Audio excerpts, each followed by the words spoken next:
You were getting the feedback. You Oh, see I what I'm understand. saying? No, I do hear you. Okay. Okay. When I turn on that's when I turn on, to let him know that's when I turn on the tie line box. Okay. Oh, I see. All right. Okay. The tie line is my microphone. Got you. I'll go ahead and communicate that to Jim right now. We have Okay. about 10 seconds. And what I'm going to do is send you Dwight, call Dwight McKee at 6:30. Don't call Gomez or Sanat. Okay. Thank you, hon.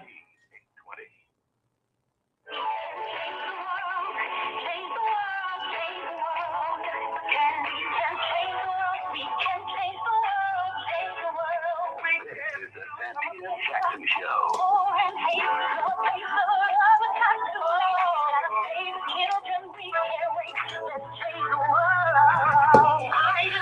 Hey, everybody. Welcome to the Santita Jackson Show, Wednesday, July 12th, 2023, July 15th, really the 14th through the 19th, the Rainbow Push International Conference. You want to be there. We are having a great reunion, Pastor Vicki Johnson, of which you will take part, in which you will take part because you're part of it. We are celebrating and really commemorating and looking back on learning lessons from discussing the 40th anniversary of the advent of Reverend Jackson's presidential runs, which completely changed not just American politics, but world politics as we know it. And so we're going to talk about the voter registration drive that kicked everything off, but actually the Harold Washington campaign kind of kicked things off, but a protest led by Reverend Jackson, Lou, and Georgia Palmer, and Coco, and so many people protesting disrespect from City Hall. That really got the ball rolling.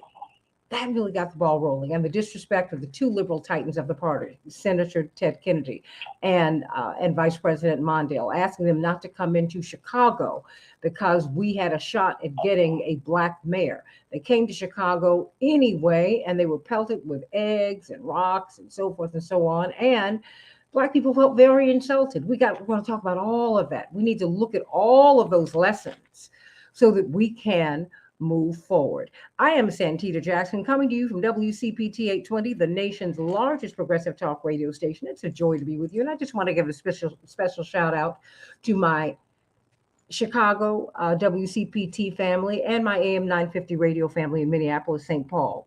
You know, we're not alternative radio, we're independent radio, we're independent media.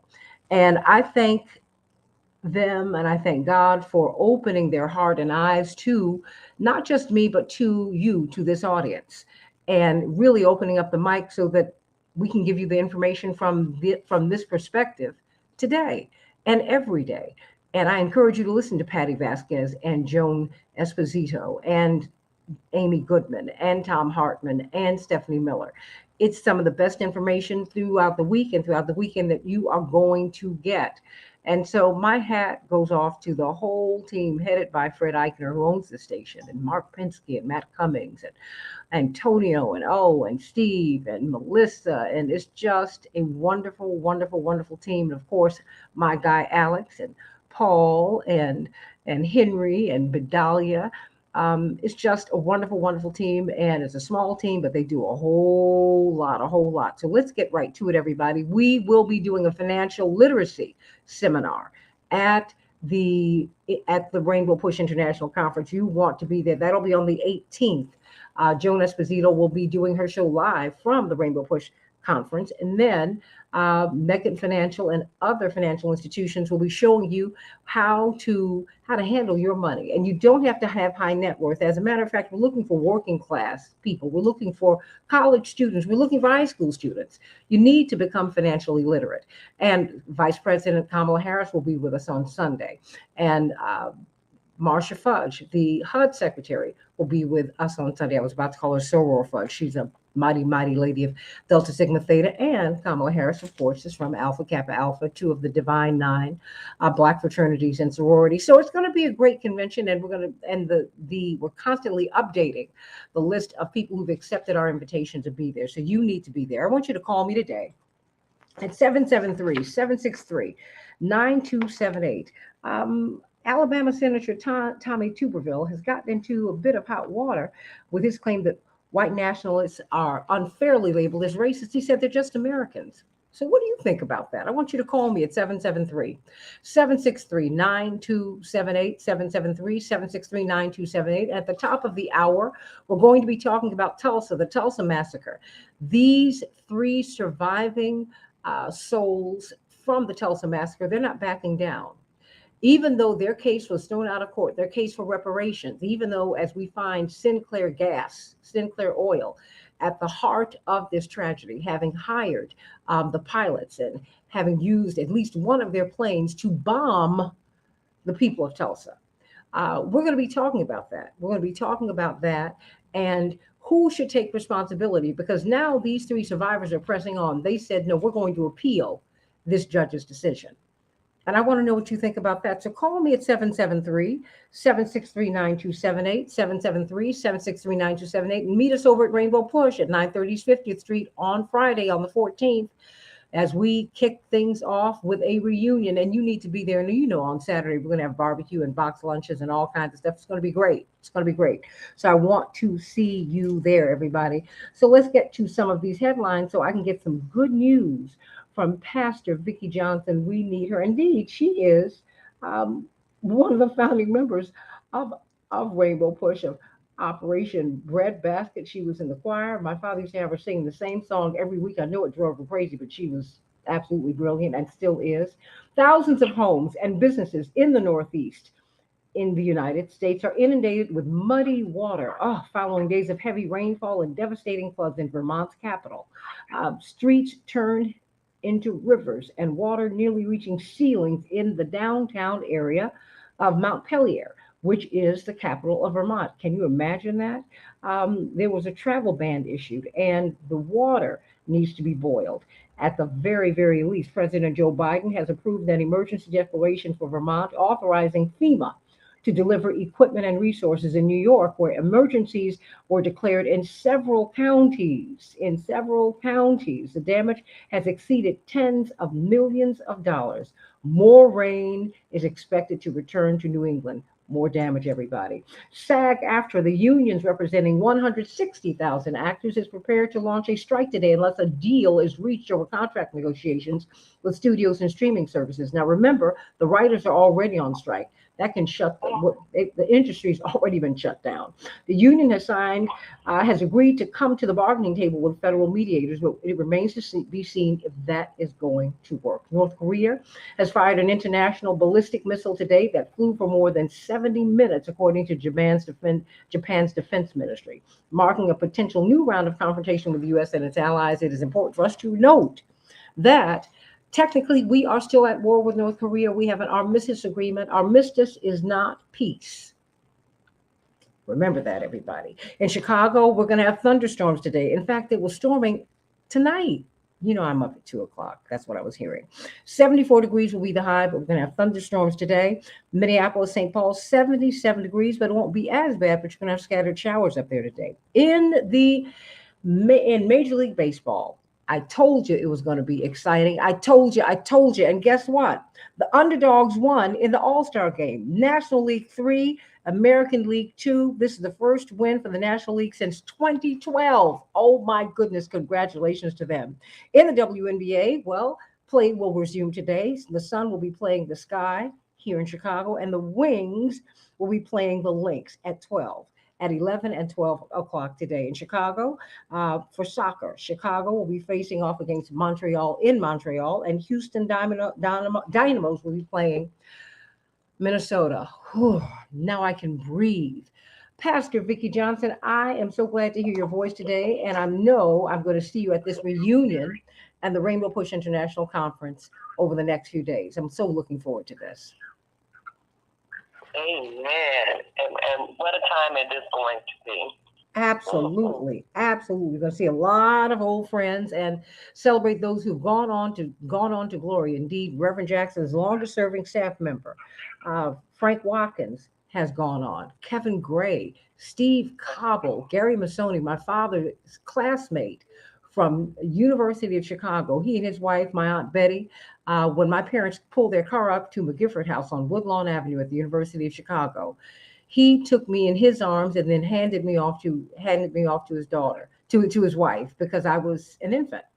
And so it's just I'm just grateful that we've had these wonderful people in our lives. But you know what?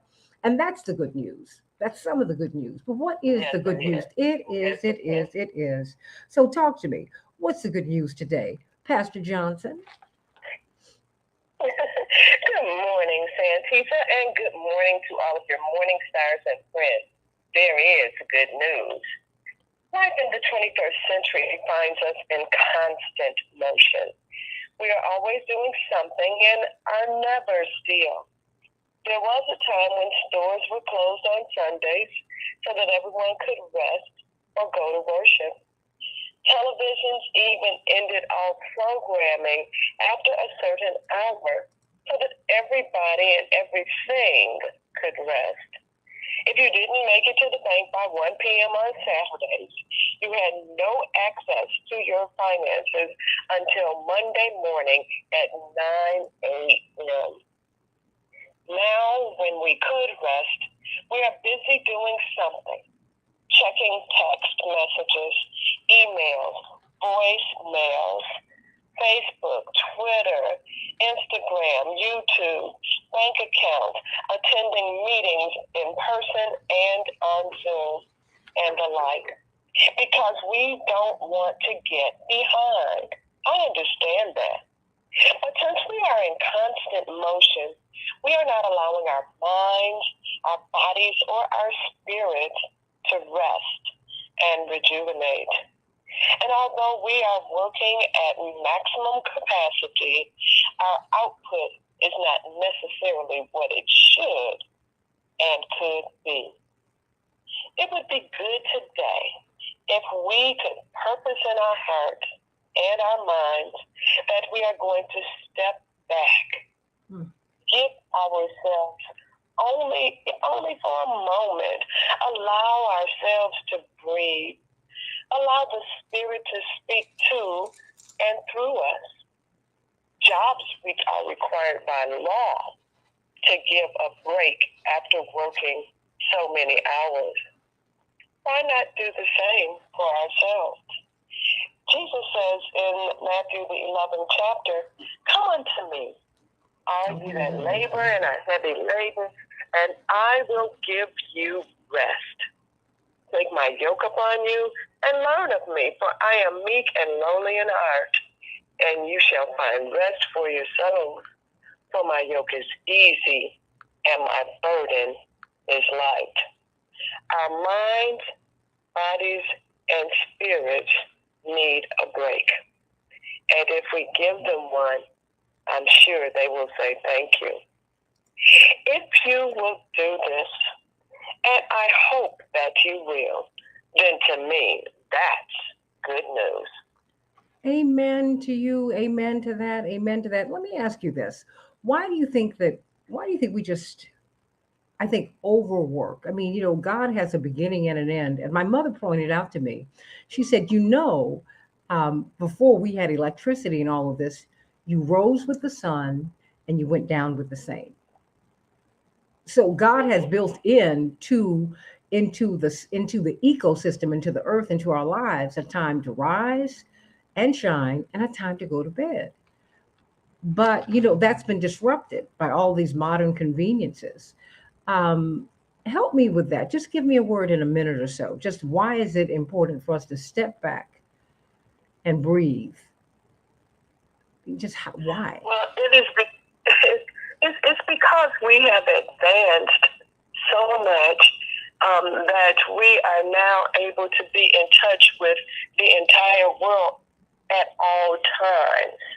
And as opposed to following our circadian rhythm, we have created our own. And it has to do with the electronics that are around us. Yes, when the sun went down, people slept. There was no night shift. The night shift was to get some rest.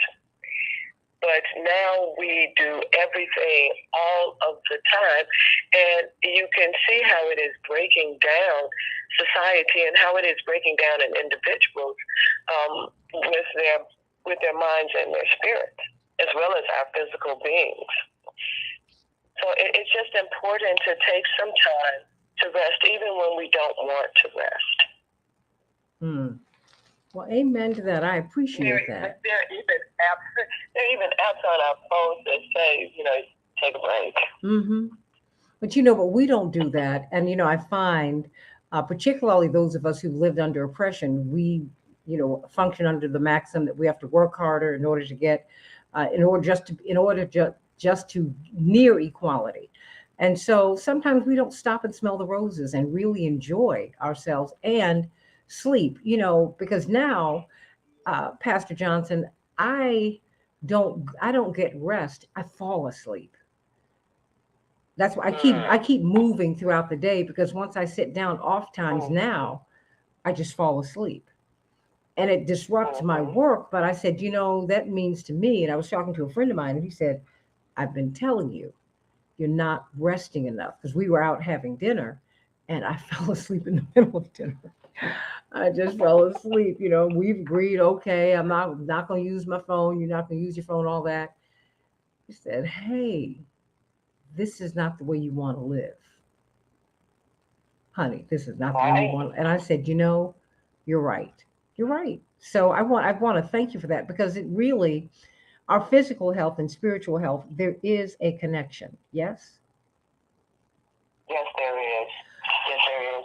And if we could get the balance of body, mind, and spirit, if we could get all to rest, if we can get all to work together, then we'll see more harmony in our individual lives as well as in the world at large. All right. Pastor, how can we worship with you on Sunday? Well, you can worship with me at Lebanon Lutheran Church, 13100 South Manistee at 9 a.m.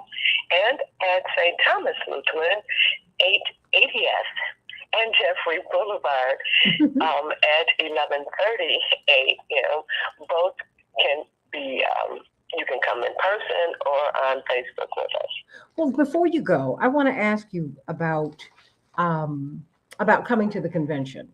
When I went to college in the 80s, the discussion was whether it was relevant, the civil rights movement was relevant. And I was at Howard. Now, mind you, Howard is, it's the capstone of Black education. So you get you have kids it's what's unusual in the Howard experience in Spelman and Morehouse is that you have kids whose grandparents went to that school, right? So you're dealing with upper class Black kids. Not all, but a whole lot of them, right? And many of them would make the argument, wherever they were, in the class spectrum, well, we don't need to do this anymore. We don't need to march. We don't need to. And I said, by the end of this decade, you're going to see just exactly what we need to do. I hear you. But you have missed this. And when you hear that you have a senator who, when asked about white nationalists, he said, well, I don't call them racist. I call them Americans. Wow. And then when you look at the Tulsa survivors, their case was thrown out of court. Can you believe this judge looked at these people who were 108, 109 years of age, and 102 who have survived this long, and she threw out their case, Pastor Johnson. And when you look at, again, just these Supreme Court decisions that are peeling back our rights, why do you think it's important for us to come together at these civil rights conferences? Well, it's important because we do not have liberty and justice for all. And until there is liberty and justice for all, we must all stand up, speak out, fight, march, do whatever needs to be done about these various cases, until we can get the justice that we deserved or that we, quote unquote, sing about, but do not have the opportunity to live. And so for anybody who is unaware and thinks that this is over, that there's no longer a need for civil rights, which we now call the human rights, and now the social justice movement, whatever you want to call it, until there is liberty and justice for all, we must continue the fight. And it is a fight. It is a struggle. Every single day, the struggle continues, but guess what? Victory is certain if you continue the struggle. How can we worship with you on on Sunday? Sunday, Lebanon Lutheran at 9 o'clock a.m., 13100 South Banner Street, and at St. Thomas Lutheran, 80th and Jeffrey Boulevard at 11:30 a.m. for an hour of hours. In the meantime, I will see you. I'm gonna see you on Saturday. But the reunion actually starts on Friday. So, we got to do that. I have known Pastor Vicki Johnson when she was just Vicki to me with this glorious voice. I've known her practically, I think, since I was about 4 or 5. It's unbelievable. My whole life, bottom line. You were a kid. You were just a kid, a little kid. And well, you were just a teenager, so you were just ahead. So, watching my brothers run around because I was very still. But it's a joy. I know. They were rambunctious and they turned out kind of okay. I love you, Pastor Johnson. I'll see you. I'll see you at the Rainbow Push International Conference. Let's talk about Tommy Tuberville, everybody. Absolutely. Well, what about white nationalists? They are Americans, but do you think the senator handled this well? Let's talk about it on the Santita Jackson Show, and then let's talk about these Tulsa survivors. They said no, the case is not over. You might have dismissed it, but we are going to appeal. What do you think about that? And what about the gas company that's still in existence that hired the pilots, and used their planes to bomb these people? Back with more of the Santita Jackson Show in just a minute.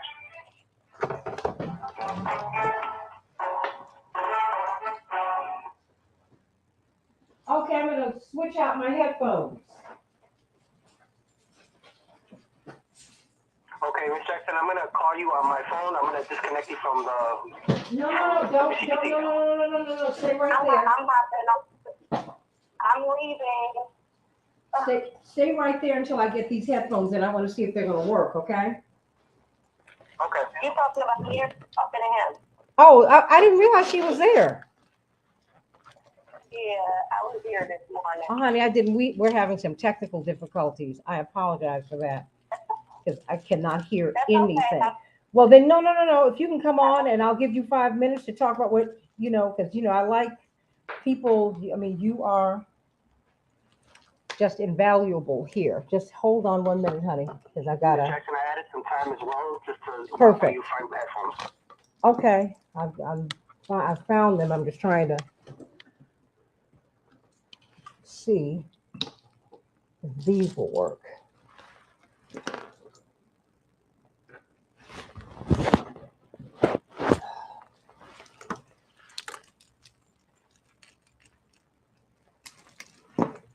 Hello? Oh, wait a minute. Yes. Hello? Yep, that's not it. Hold on. Let me turn this off, okay? So I'm gonna disconnect from WCPT and call you on my phone. Okay.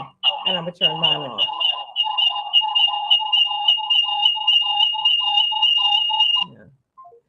Yeah. Yep. Can't hear a thing.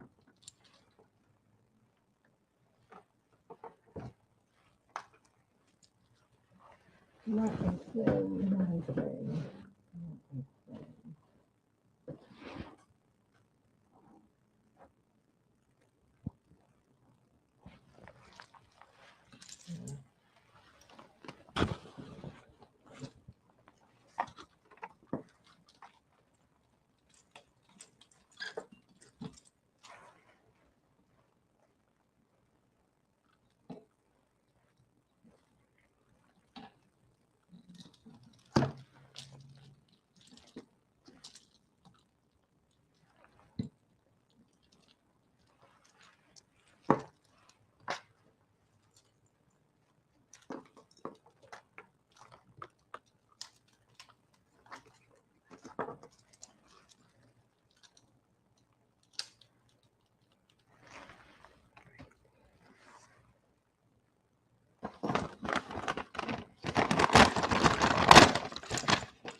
Okay.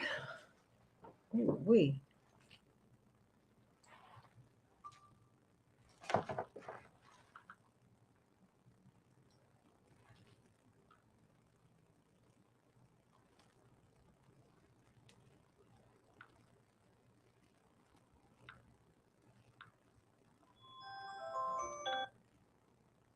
Hello. Yes, are you connected? Yeah, I am, but I can't hear anything. Can you hear the station? Not. I hear nothing. And the volume for the headphones on your Comrex is on? Well, they don't change the volume. Jim mentioned that you have one control for the headphones. If you could I- just check to see if it's turned on.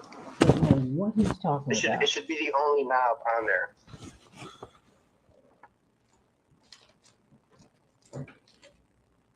Yeah, I mean, it hasn't moved since yesterday. Here it is. Do you mind turning it up a little, please? Can you hear me now? Testing. Can you hear me? Yeah, I can hear you on my end. I can't hear anything. That's the problem. I can't hear anything on Right. my end. Right. Jim had mentioned you're receiving the signal, but you're not hearing it. So we're trying to figure out why that's happening. Yeah. So that's what he came up with. The headphones and the volume. I've changed the headphones.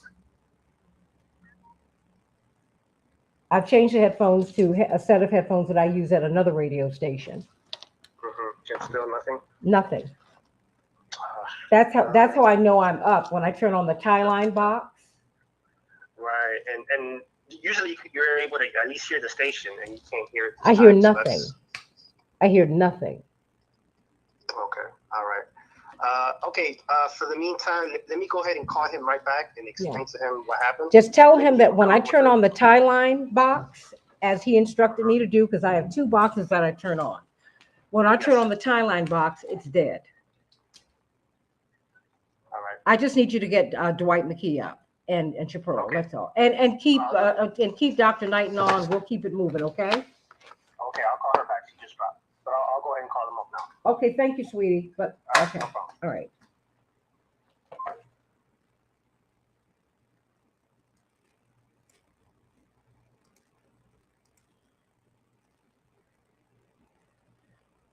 Hey, where are you in Brazil, Ari?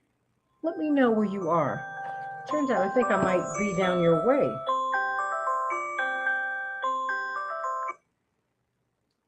Hello? Okay, I'm going to turn you on now. 1 second. Okay. Okay. What do I need to do?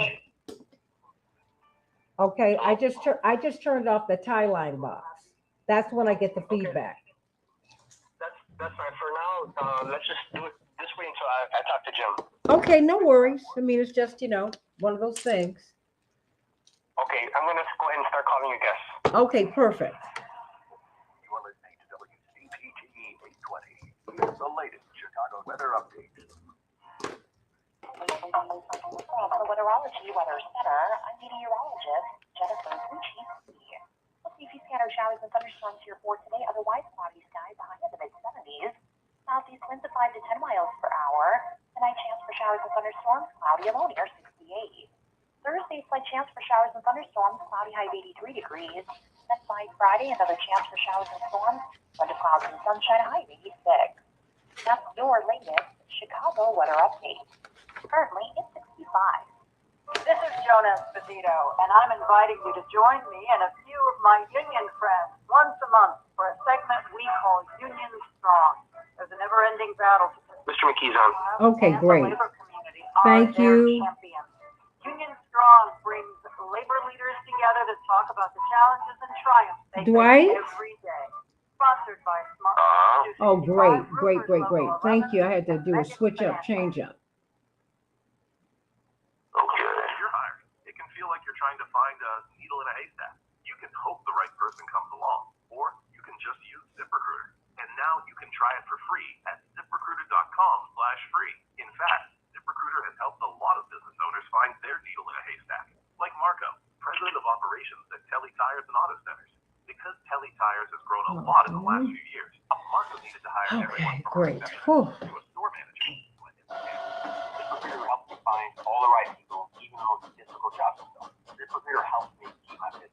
Naintan, she has a couple minutes. Okay, great. I'm going to give them to her. ZipRecruiter can help you find the needle in the haystack. See why 4 out of 5 employers can post a job on ZipRecruiter, get a quality candidate within the first day. And right now, you can try ZipRecruiter for free. That's right, free. At ZipRecruiter.com/free. That's ZipRecruiter.com/FREE. ZipRecruiter.com/free. ZipRecruiter, the smartest way to hire. The YMCA is just starting for the food self-employed. 30 seconds. Okay. Why is the performer hustle after-school home? A section of my block corner is on my own. With my wife. All right. Well, Alex, there's never a dull day with us, huh? That's very exciting. 10 seconds. I have exciting times with this young man, but boy, by the time you're done here, you'll know it all.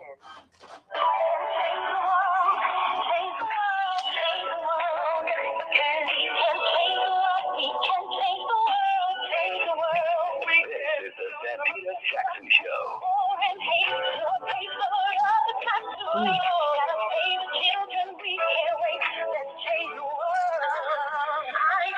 Hey, everybody. Welcome to the Santita Jackson Show. It's Wednesday, July 12th, 2023, July 14th through the 19th, the Rainbow Push International Conference. Getting a little bit of feedback here. We're going to work that out. And I am so glad that you will be there as we acknowledge the 40th anniversary of Reverend Jesse Jackson's iconic presidential runs, really voter registration drives. It has been documented that no American has registered more people to vote in the history of the Republican Reverend Jesse Jackson. We've got to talk about that and why it is important for us to continue to get people registered to vote, and why it is that Democrats, quite frankly, they need to bring more people to the party, not keep trying to grab people who've gone someplace else. So let's talk about that on the Santita Jackson Show. At the top of the hour, we'll be talking about Tulsa. What's going on in Tulsa? Well, the 3 survivors of Tulsa, who are 109, 108, and 102 years of age, respectively, they have filed a lawsuit for reparations. It was dismissed, thrown out without prejudice. That is, they are not supposed to bring this suit anymore. We want to bury it. Don't talk about it. Well, guess what? They're going to appeal. They're going to appeal. These elders are holding on. And we are going to talk about it with someone who played like a one-string guitar, Reverend Dr. Albert Turner, who's now with the Empowerment Temple, the iconic church in Baltimore. But he stood in front of one of the official buildings in Tulsa for years by himself, rain or shine, saying we want justice for these people who survived the first aerial bombardment on American soil. That was not delivered to Americans by a foreign power. That was delivered to Black Americans by white Americans, sponsored by Sinclair Oil and Gas. We got to talk about that. But let's also talk about Tommy Tuberville, the senator from Alabama, the former football coach, who said, you know, when pressed about white nationalists and should they be able to serve in the military, he said, well, they call them that. I call them Americans. Wow. And he doubled down on those comments when asked by CNN's Caitlin Collins in a Monday interview. He claimed he clashed with Collins when he said, when she said, you know, white nationalist is someone who believes that the white race is superior to other races. He said, well, that's some people's opinion. I want to know what your thoughts are about this. What is it? What are your thoughts? But let's start with Chaparral Wells. Chaparral, I know you're going to be at the convention. I'm waiting for my victuals. Miss Wells is not on. Oh, well, you know, okay. Well, we will Knighton. bring, okay. Well, I've just been told she's not on. We're going to bring her up shortly. Dr. Knighton, talk to me about infection prevention. What is on your mind today? Good morning, Santita. So I just want to remember or remind people that it wasn't even a couple of weeks ago that we were dealing with televised air quality issues. And just a reminder that just because it's not in the media doesn't mean that it's still happening. And while we were talking about air issues outside, it's very important for us to acknowledge what's happening on the inside. Right now, as I mentioned yesterday, COVID hasn't gone anywhere. Many people are still trying to figure out how are they getting it. and it's the acknowledgement, how I mentioned even on, let's say, like airplanes, that the air is not moving when you are immediately getting on the flight. The air exchanges don't happen until you are up in the air and the plane is moving. So when the plane is stagnant and it is sitting there, you are using recirculated air because that HVAC system is not working in order to start doing the air exchanges. And so when I hear people say, oh, I went on a trip and I think I got it on the plane, or I think I got it, in TSA or wherever they got it, it's a reminder that if we are specifically speaking about air, the air is not moving when that plane is sitting there and people are in a crowded space and having to go through aisles and you are waiting on the plane to take off. And so I know we only talked about having a few minutes today.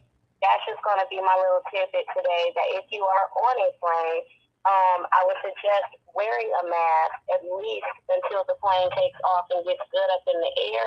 And I would absolutely tell you to put your mask back on when you are getting ready to get off of the plane, when the air has stopped again and you are exiting the plane. So that would be my advice today as a way to be able to decrease the risk of COVID or other illnesses. When you and I both know everybody have a radar on the plane when we hear people coughing at. Well, you know what? Tomorrow, could you talk to us about people dealing with these water issues all around the country? People are being inundated with water. Indeed, the capital of Vermont, they have mud in their basements. They have water that's coming up to the ceilings that has not receded. At some point, perhaps the water will recede, but you'll be left with all kinds of waterborne disease. And I'd love for you to talk about that, expound upon that tomorrow, because that's like an issue. I mean, we had flooding here in Chicago, and it happens in your house. I mean, what are you supposed to do? Absolutely, and I think that that's a very important topic. And we will talk about not only just the waterborne issues, but also talk about mildew and mold, which are also some unintended consequences of dealing with standing water or flooding water when you're dealing with surfaces that come in contact with them, with water. Absolutely. Well, tomorrow that is the deal, because if we have, now you have heat indices all over the country that are north of 100 degrees. When you combine the actual temperature and with the humidity, people are struggling. And remember, everybody doesn't have air conditioning. And even though I have air conditioning, I don't do air conditioners well for one reason or another. It prompts my asthma, all kinds of things. So I have like 6 or 7 really powerful fans around my place because I keep the cold air. Dr. Knighton is really too much for me. And there's that. So, we've got a lot. There are a lot of questions we have, and we have a lot of things that you need to talk to us about. Dr. Shanina Knighton, everybody. Hey, Dr. Nina, HEYDRNINA.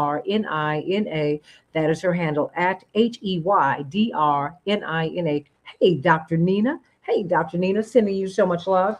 Boy, oh boy, Tommy Tuberville, the senator from Alabama, the iconic football coach, he has stepped in it. That's right. He was asked, he sparked controversy earlier this year when asked whether white nationalists should serve in the military. And so he said, well, they call them that, but I call them Americans. And he said that on an NPR station down in Alabama. But he did not pull back on those comments. In fact, he doubled down. When he talked with CNN's Caitlin Collins, they clashed because she said, okay, let me give you the definition for a white nationalist. She said it's, quote, someone who believes that the white race is superior to other races, close quote. And then he doubled down. He said, well, that's some people's opinion. He said, my opinion of a white nationalist, if someone wants to call them white nationalists, to me is an American. It's an American. Now, if that white nationalist is a racist, I'm totally against anything that they want to do because I'm 110% against racism. But he dismissed white nationalist as a label. And so I want to know what you think. He said it's just a cover word for the Democrats now, where they can use it to try and make people mad across the country. What do you think about that? Some people are pushing back on that, like Mitch McConnell, who, interestingly enough, is married to a woman of Asian descent. Not descent, I mean, she is from Asia. And so, what do you think about that? Because it's kind of got everybody all in an uproar. But Chuck Schumer says Tuberville is wrong, wrong, wrong. But what do you think? Call me at 763 9278 773 763 9278. In another time, perhaps Dwight McKee, brilliant social scientist, he would have said, you know, I'm sorry, don't want to offend anyone. He doubled down, Dwight McKee. Well, you have to understand that in these people's minds that there is no difference.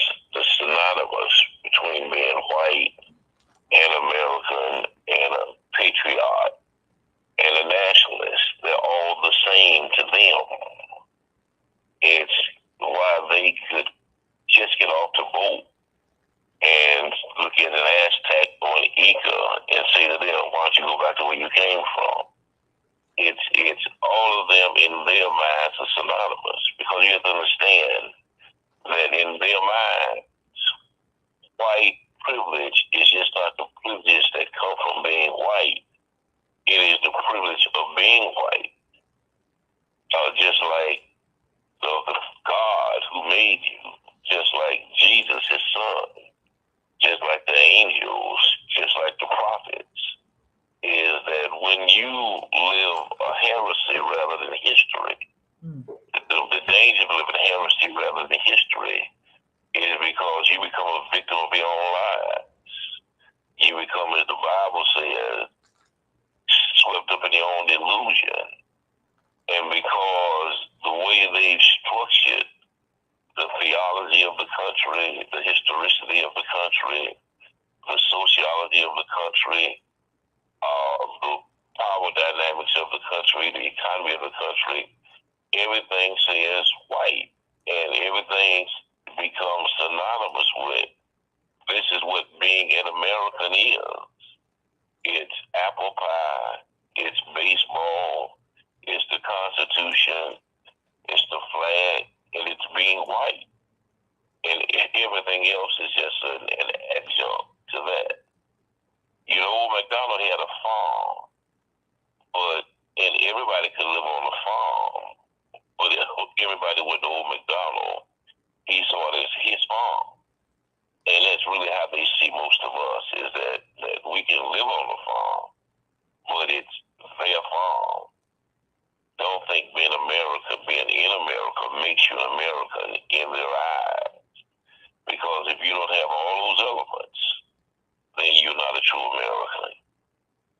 Call me at 773 763 9278 773 763 WCPT. You know, going back to even Benjamin Franklin, it worried him that he said, you know, with America, we have the opportunity to have, to continue to double the white population. He was worried about uh, people of color being here, even Italians and Greeks and blah blah blah, because you know they were just reclassified as white after the Second World War. Everybody, you know, whiteness is more about politics than anything else. But it's very very interesting because he um, was someone who, he was a man of his times, and he struggled with this. He felt that America really should be for white people. It seems like it's baked in the cake, Dwight McKee. Yeah, but you also understand, Santita, that white is a social construct. It's in Europe, there is no white. There are tribes, there are ethnicities, there are nations. So you are Irish, or you are Greek, or you are a Lombard, which is a Roman, or you are a Frank, which goes from France. Only here does white become a comprehensive construct that involves everybody, or includes everybody, that is shaded lighter than a paper bag. And they do that because they need population of white people. They need to integrate white people so they could be the majority. So being the majority allows them to maintain power and privilege. And so white here is not the same thing as it is in Europe. In Europe, there's shades of white. The Greeks are darker than the Scandinavians. The Romans are darker than the Greeks. The Spanish are darker than the Romans.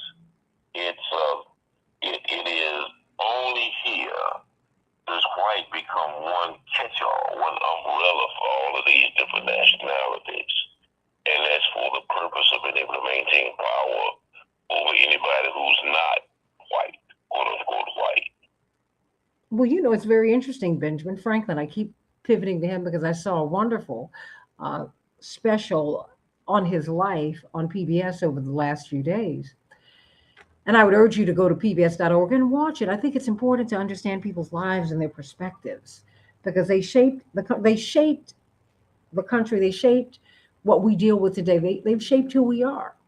And I think it's important for us to know that. Having been said, he acknowledged that whites were a minority in the world, were the minority of the world, and that concerned him. Do you think that is the great replacement theory? Do you think that's driving some of this thinking? And do you think the Republicans, more than that, are embarrassed? No, they're not embarrassed. They may be defensive, but they're not embarrassed because, again, it comes part of self-definition. It becomes part of how you see yourself. What the only thing that gave white value over here is to give it value. They had to add privilege to it. And most of the privilege was a privilege of not having to suffer if you weren't white.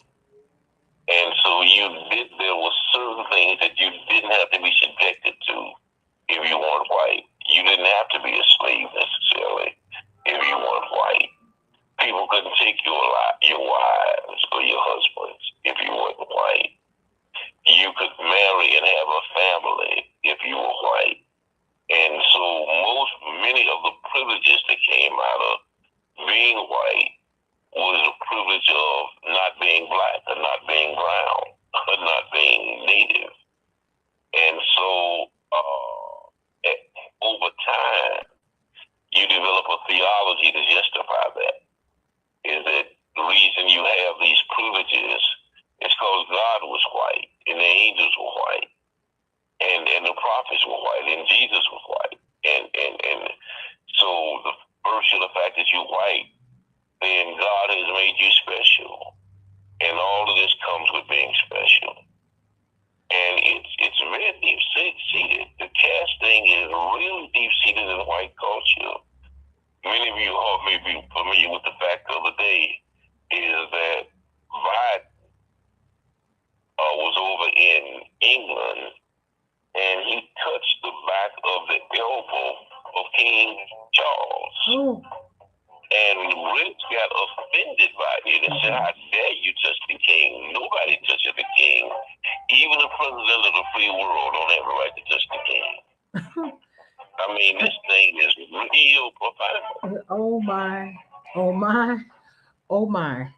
And you need to understand that. Remember when our First Lady responded just reflexively as a human being to the touch of Queen Elizabeth could touch her, but she couldn't embrace her back. Wow. It's a whole lot, everybody. Let's talk about Tulsa. Let's talk about Tulsa. Want to know what your thoughts are about Tulsa? 3 survivors, 109 years of age, 108 years of age, 102 years of age. They are pressing on. They want reparations. They want restitution. They want justice. Their case for reparations, their case for repair for the damage done to them was thrown out of court. And now we find out when we look at the Oklahoma State report that Sinclair Gas and Oil are at the heart of this. Their planes, their money, their pilots, along with some private citizens. We got to talk about this because now these 3 persons, they are now suing. They're going to appeal this case. They're like, no, we're not done and we're not going away. Back with more of the Santita Jackson Show in just a few minutes.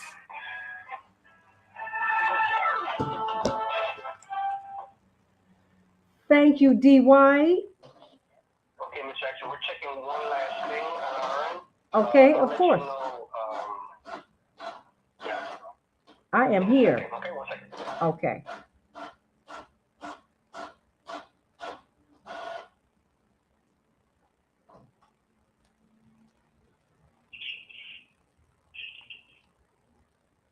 D. White,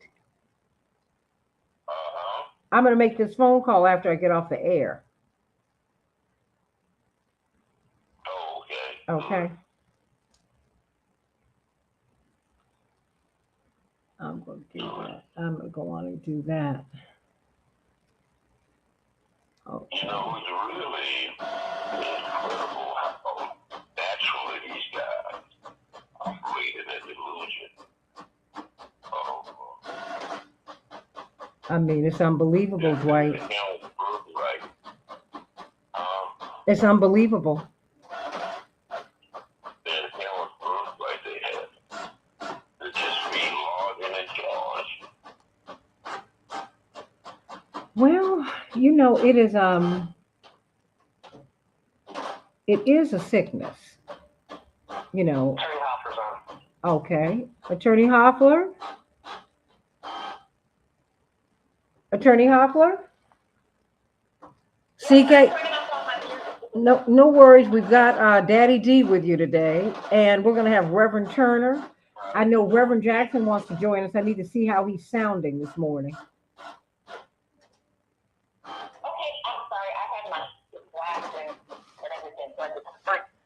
Okay. Good morning, everyone. Good morning.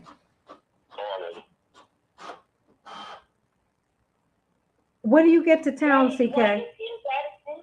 Huh? When do you get to town? Yeah, he is. Okay, great. Yay. Hi, good morning. When did I get into town? I get into town. I'm good. I get into town Saturday. Okay. I'm not gonna be on Friday, but I'll be in town Saturday. Okay, great. Okay. And Daddy, that was for you as well, right? Huh? Oh, absolutely. I would wish it for the world. I said I'll go see Daddy you there. and Santita, I was gonna do my radio show from there. Just do a. Oh, what great. However I can be helpful to you, let me know, okay? Okay. All right. I have to figure it out. I don't think it's gonna be real difficult because I can just do, set up. I mean, we'll have enough to about it. Okay. Well, but hopefully, Daddy is there. We could cook in it. Yeah, absolutely. I know he's. Glad to do it. I know he is like, what? Do you really claim in French? Pardon me? Do you really dream in French? Yes. I do. Sometimes I have, yes. Yeah. I'm and so actually I do sometimes, yeah. You know what? Let me tell you something. You know why you can't pay attention to Dwight? You know, one of the best vocal coaches I've ever had has been Dwight. Dwight loathes untrained singers. Okay? That is something that makes him absolutely crazy. So don't take, his little everyman, and I love him and bless him. God bless him. But you better be clear on who you're talking to with this one right here. People start doing this, and he gets. It's so incredible where you have that kind of versatility. Absolutely. Speaking language and all the foods and all the experiences is really remarkable to me. Well, thank you. It's just sort of, we I would say we operate different things. I never even thought about any unique experiences because I just kept on going. You keep going and going and going until you either tire yourself out or look back and people say, "Oh, that's a unique experience." I just never thought. I never think like The only French I dream in is fire. Oh, Lord. Oh my God. Oh, Lord have mercy. Oh, Well, Lord. I am. That's just funny. Oh, Lord have mercy. Lord, Lord, Lord. And Santita, I did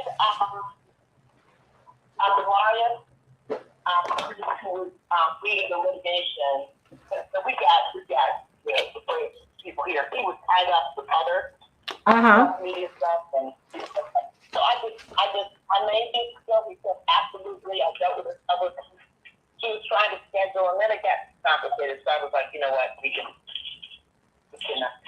let's stop. He's involved in the Tulsa. Well, you know what? Call Reverend today because I'm going to have Reverend Dr. Turner on because they're trying to get several of the. I'm trying to get a hold of Reverend Jackson Sr. I spoke to Alana? Alana, I'm sorry, and she's going to give me a call back as soon as she gets a hold of him. Okay, we need to make sure that he sounds well. Okay. Yes, ma'am. Okay, because if you cannot understand him, do not wait until the break. Okay. I need to assess him. Okay. Thank you. All right, I'm going to be calling your next guest as soon as we go on live. But right now we have Attorney C.K. Hoffler and Mr. McKee's on. Okay, and we need to have Reverend Dr. Turner, right? Yes, I'm calling her as soon as we go live. No, him. Yes. Him, I'm sorry, him. Honey, don't worry about it. It's just some of these people. What's today? Wednesday? Okay. Yeah. Yeah. Oh. But Santita, I'm going back to back, really almost back to back conferences. I go from there. We have a friend who's transitioning, and so probably from the Rainbow Conference to the funeral. Mm-hmm. And then National Medical Association, National Park. Oh wow. Oh wow. You know what? And when you're here, well, okay.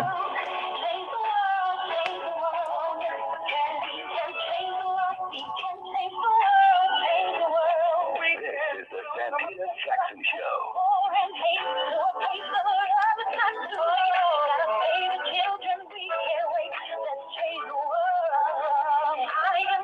Hey everybody, welcome to the Santita Jackson Show.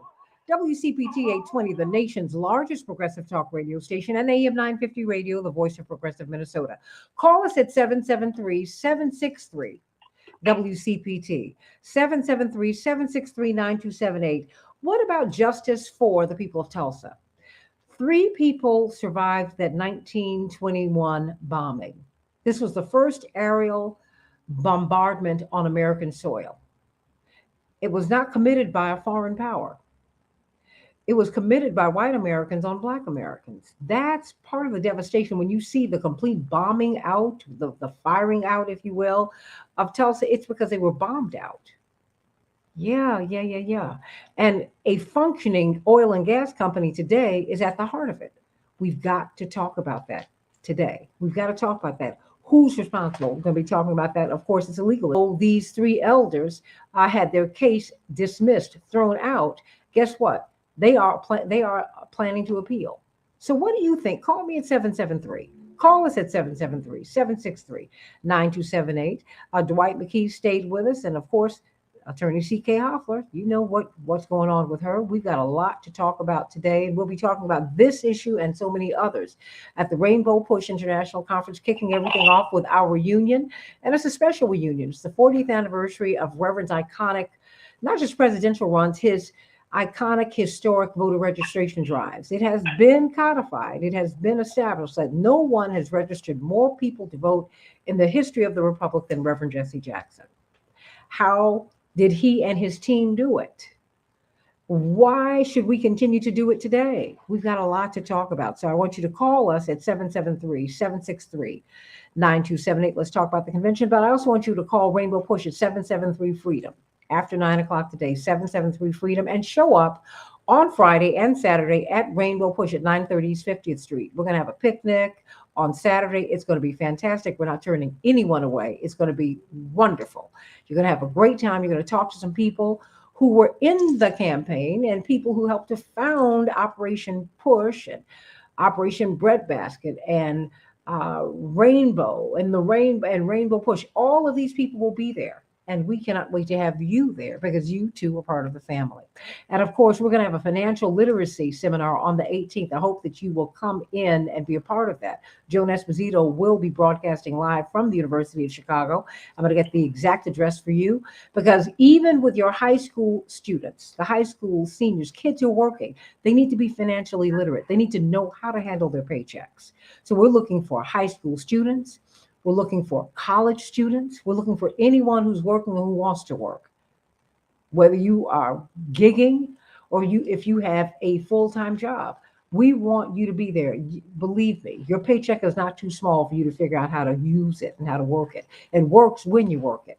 All right, everybody, call me at 773-763-9278. Let us talk about these headlines, everybody. Thousands of homes and businesses in the Northeast are inundated with muddy water, everybody, in Vermont's capital. Streets have been turned into rivers, and water nearly reached ceilings in the downtown area where a travel ban was issued and a citywide boil water alert is still in place. President Biden has approved an emergency declaration for Vermont, authorizing FEMA to deliver equipment and resources. In New York, where emergencies were declared in several counties, the damage has exceeded tens of millions of dollars, according to officials. Several cities in the region are now shifting into a recovery phase, but officials say the threat isn't over. We're expecting more and more rain, everybody. And we've got temperatures that are well north of 100 in scores of cities around the country. Boy, oh boy, something is going on. SAG and AFTRA, the union representing 160,000 actors, is prepared to launch a strike today unless a deal is reached over contract negotiations with studios and streaming services. That's what the writers are on strike for. Would somebody please work this out? How will we see our great TV and movies? If the actors aren't working and if the writers aren't working, the studios don't have anything to do now, do they? Just saying. North Korea fired an intercontinental ballistic missile today that flew for more than 70 minutes, according to Japan's defense ministry, marking a potential new round of confrontation with the U.S. and its allies. Indeed, remember, we have an armistice agreement with Korea, not a peace agreement. So technically, we are still at war with them, everybody. Republican presidential candidates are testing novel ways to raise money as they scramble for a spot on next month's debate stage. To qualify for the debate, and on August 23rd in Milwaukee, candidates must meet both polling thresholds and a fundraising floor. At least 40,000 unique donors, including at least 200 contributions from 20 states. So we'll see who makes the grade, everybody. In Chicago, we're going to have thunderstorms off and on all day, and it will be a high of 74 degrees. Minneapolis, St. Paul, 77 degrees, scattered showers. In Major League Baseball, guess what? Since the first time since 2012, the National League we're triumphant over the American League, 3-2. Good for them. The WNBA and soccer will be picking back up today. The Sun will be playing the Sky at 11, and the Wings will be playing the Lynx at 12 p.m. And in soccer, Chicago will be playing Montreal, and the Houston Dynamos will be facing off against Minnesota. Those are some of the headlines. Everybody, you heard me talk about financial literacy. I'm going to get David Hochberg on before the week is out so we can talk about keeping your home or buying a home. It is possible, everybody. So any question you have about home ownership, foreclosure, if you think you might, if your money's getting tight, you might not be able to make that payment, David Hochberg is the guy for you. He and his team can and will help you. If you're a first-time home buyer, that is to say, if you've not owned a home over the past 3 years, you have an opportunity to get a home right now, and you need to call Team Hochberg at 855-56-DAVID, 855-56-DAVID, or visit them at 56david.com and find out about this program. First-time home buyers made up just 26% of the market, down from 34% the year before, and the numbers continue to decrease. Well, Fannie Mae and Freddie Mac know that home ownership is at the cornerstone of Americans' wealth, so they want to turn these numbers around by encouraging first-time home buyers, people who have not owned a home over the past 3 years. If you owned a home 4 years ago, but not over the past 3 years, this program might work for you, everybody. Now, if you are in Chicago and your total household income is under $105,700, you just might qualify for this program. But you also I cannot emphasize enough, you can't have owned a home within the past 3 years. Call Team Hochberg at 855 David, 855 David, or visit them at 56david.com. But he's got a wonderful team. Call them, they will hear you out, everybody. This program can be ended at any time because these low interest rates, well, they can be overturned. So, you know what? Please call them. Please call them right away so that you can find out how to get a home, how to save your home. Uh, Ask them anything about home ownership. They will answer the questions for you. If they can't get it immediately, they'll get right back to you. Let them know everything. They will help you. Call Team Hochberg at 855 David, 855 David, or go to 56david.com. Wow, what is going on with the survivors of the Tulsa massacre? 1921, hundreds, if not thousands, of African Americans were killed. They were bombed out, actually, it turns out. It's something that the corporate media are reluctant to say as we pivot into the legal Q&A with CK segment. When you start Googling this, CK, what the corporate media don't want to disclose is that the first aerial bombardment on American soil was not committed by a foreign power. I mean, please, the British even burned down Washington, D.C. in 1812. No, the first time we had an aerial assault from the air, a bombing, that was committed by white Americans on Black Americans, so Black Americans in Tulsa. And Sinclair Gas and Oil are at the heart of it. I've been reading a report from the state of Oklahoma, and now they've established that there is no question that airplanes, I'm reading from the report, were, quote, in the air over Tulsa during and after the Tulsa riot. The question is, what were they being used for? If you see the pictures, I think it's pretty clear they were being used to bomb people out. And it turns out a company that has standing today, CK, is at the heart of it. But also, CK, guess what?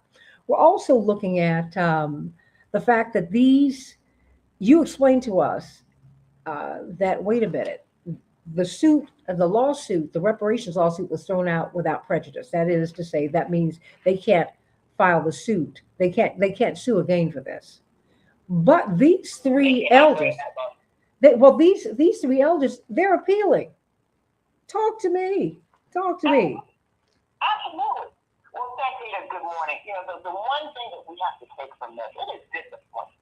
We have to embrace our disappointment when we've got cases like this, where you could have had, this is an opportunity through the court system to make right something that was very wrong. Let's take it outside the context of reparations. There was an entire community that was destroyed. Tens of thousands of African Americans were displaced. 300 were killed. And those are the ones that are documented.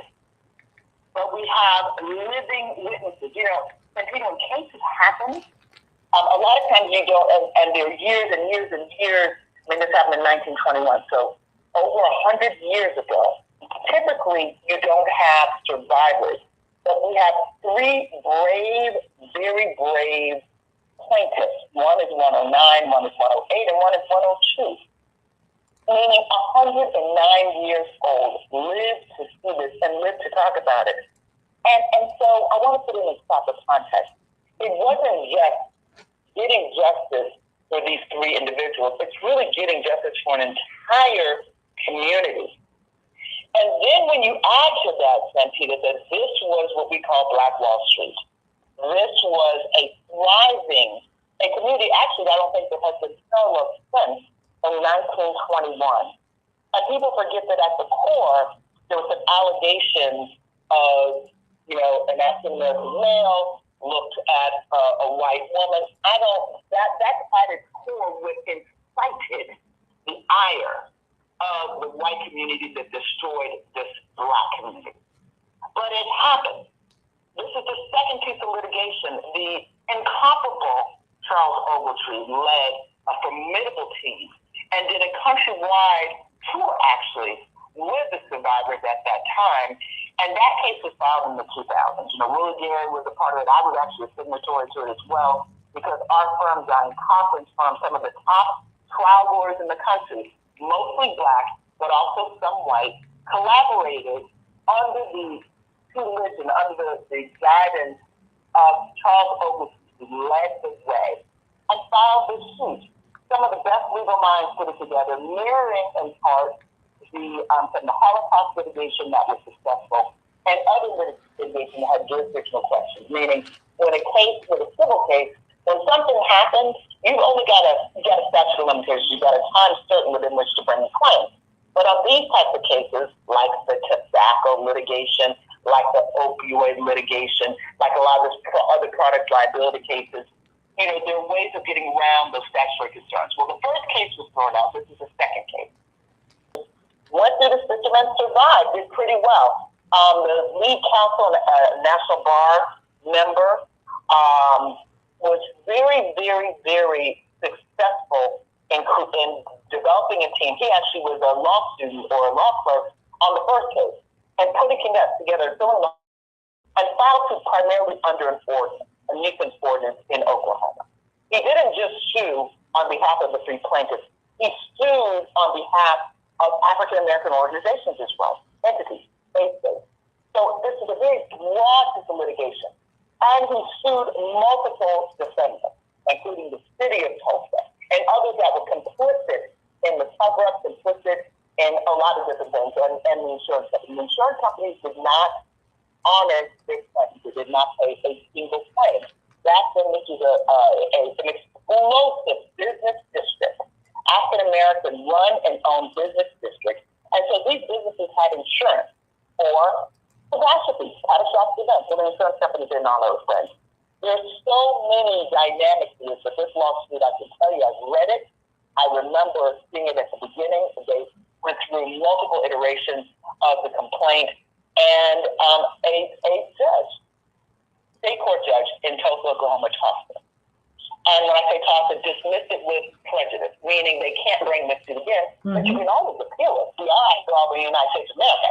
So these plaintiffs are going to appeal the lawsuit, but they've also called on the Justice Department. Okay. They've asked the Justice Department to start an investigation. They've called on President Biden himself, because as you accurately said yesterday, Santita, you and Congressman Jackson talked about how President Biden, the first sitting president, to actually recognize, travel to Tulsa, travel to that district, Greenwood district, and recognize that this travesty happened. A stain in American history, which, by the way, in Florida, you can't teach. But putting that aside, so where we are is hopefully the Justice Department will conduct an investigation. The Justice Department can bring a lawsuit if it wants to bring a lawsuit. President Biden, through executive orders and the like, can do a lot of things. So the fight is not over. The fight is not over, Santita, but yes, this is a setback. It's a setback for the people in Tulsa. It's a setback for the people in Oklahoma, including the indigenous communities. It's a setback for all of us in this country because of what this litigation meant. But, I always say, whenever we have a setback like this, it's preparing us for a great comeback. So I don't want us to despair. I want us to feel some kind of way because these survivors have lived to be over 100 years old and they still can't get basic justice. That is something for us to really feel terrible about. Absolutely. And feel that we want to do something about. Absolutely. And in fact, Reverend is trying to get them into Chicago on Friday because we need to talk about this. Reverend Dr. Turner will be in with us on Friday. We need to talk about it. We need to press about that. Before I go to you, Reverend Wilson, I have a caller. Calvin, what's on your mind today? Oh, I'm kind of off topic. I was reading at 2:30 in the morning a book that I've written, unfortunately unpublished, where I read about Santita.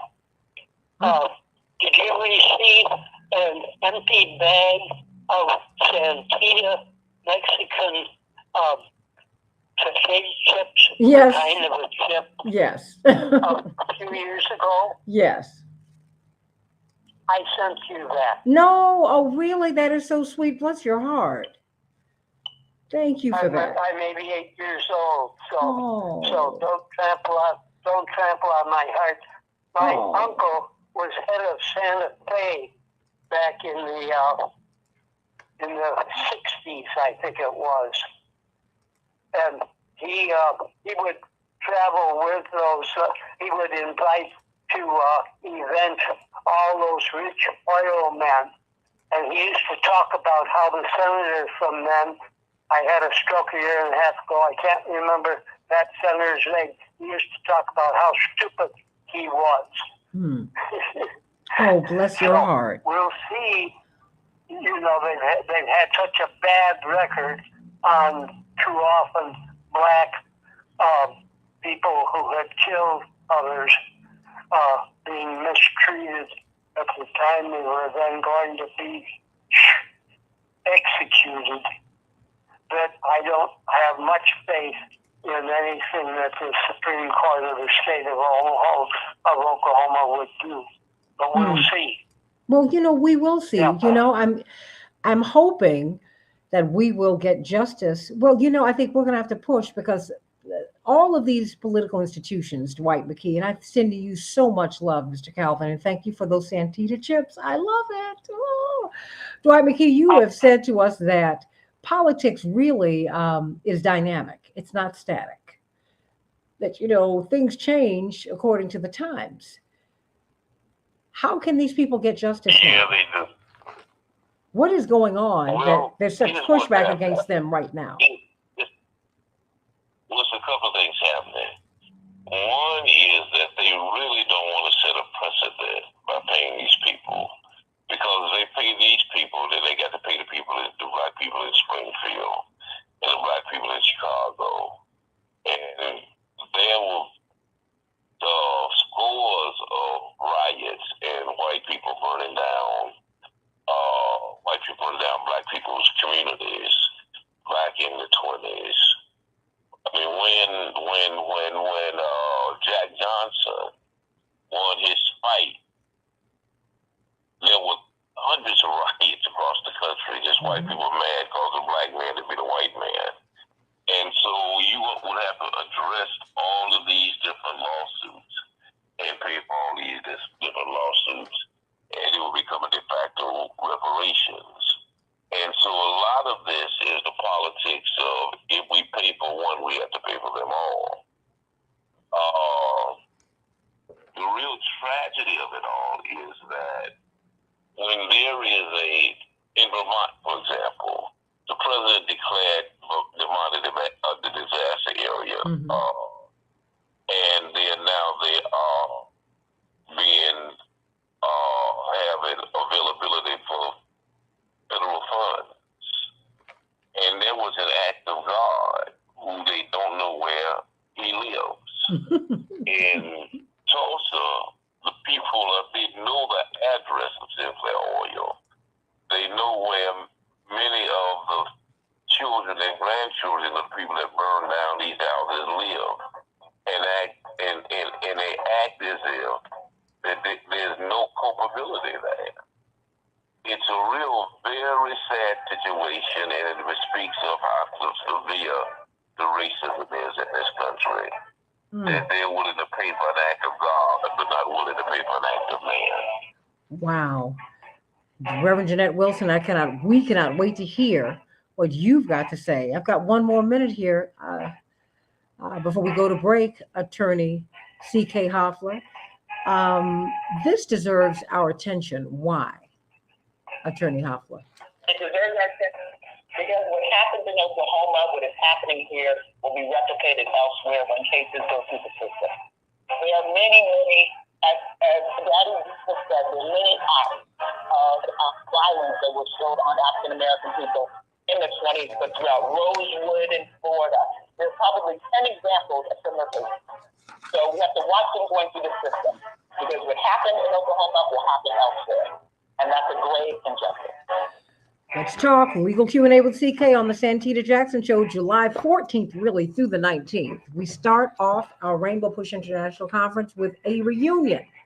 Come one, come all. But it's a special reunion this year because Reverend's going to make a big announcement, and we're excited about that. We're also looking at what's happening with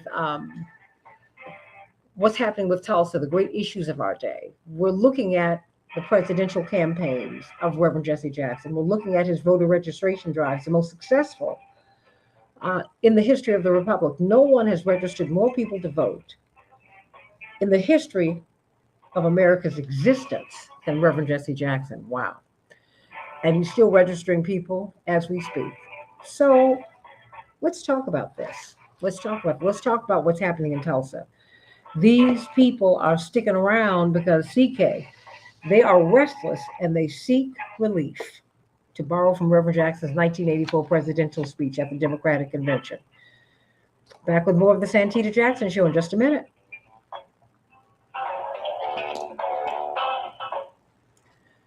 CK, are you on a speaker? Hello? Oh, CK, are you on a speaker or on headphones? I'm on just my regular phone. Okay, but your ears to the... Your ear... Does that sound like I'm far away? It sounds like you are almost in an echo chamber. I was just trying to perfect it. Okay. Are you in a larger room? I'm going to move to a different part. Okay, just even if you're in a larger room, make sure there's something right behind you that blunts the sound, like in a corner. Okay. Let me check. Would you like me to reach back out to Miss Wells? Uh-huh. Yes. Okay, I'll call her out. Oh, okay. Well, you know what? I want to get Reverend Dr. Turner. Just keep trying him until we get... Okay, I'll continue to try. Okay, I appreciate it, hon. Thank you so much.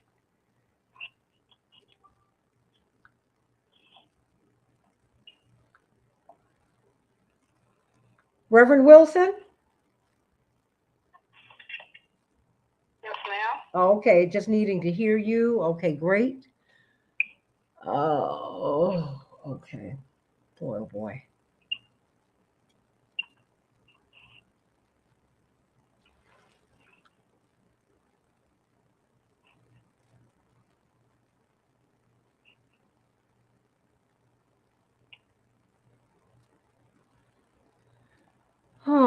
Oh boy. Boy, boy, boy. Okay, everybody. Well, we are coming up. And oh, you know what? I'll do this right now. For you. Okay, you all can talk amongst yourselves. You know, I'm not hosting a party. I'm hosting a show, but I'm also producing it. So I'm trying to do a lot of things at one time. So you all can feel free to talk amongst yourselves. Just know we are on Facebook. Jeanette, can you shoot me Vinho's number? Well, don't exchange any numbers here, but okay.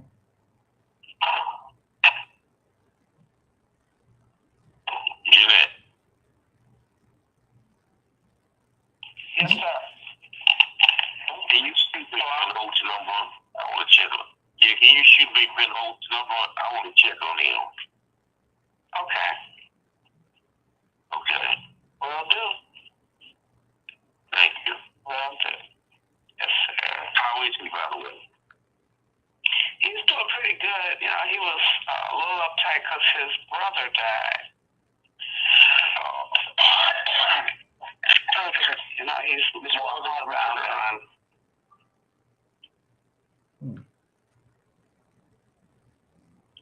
Dwight, what's your phone number? No, not here. Not here. Okay. Okay. I'll call you Bush. I don't get Bush by you. I'll send it to you. Just let me get through this. I cannot do that right now, but I will get that to you.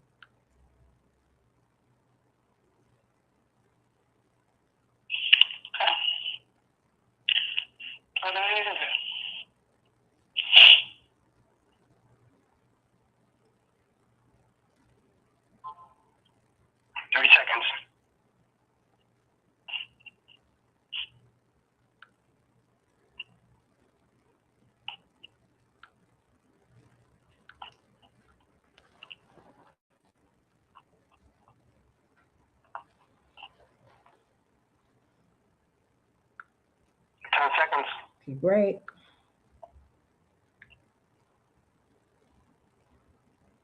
Stand by.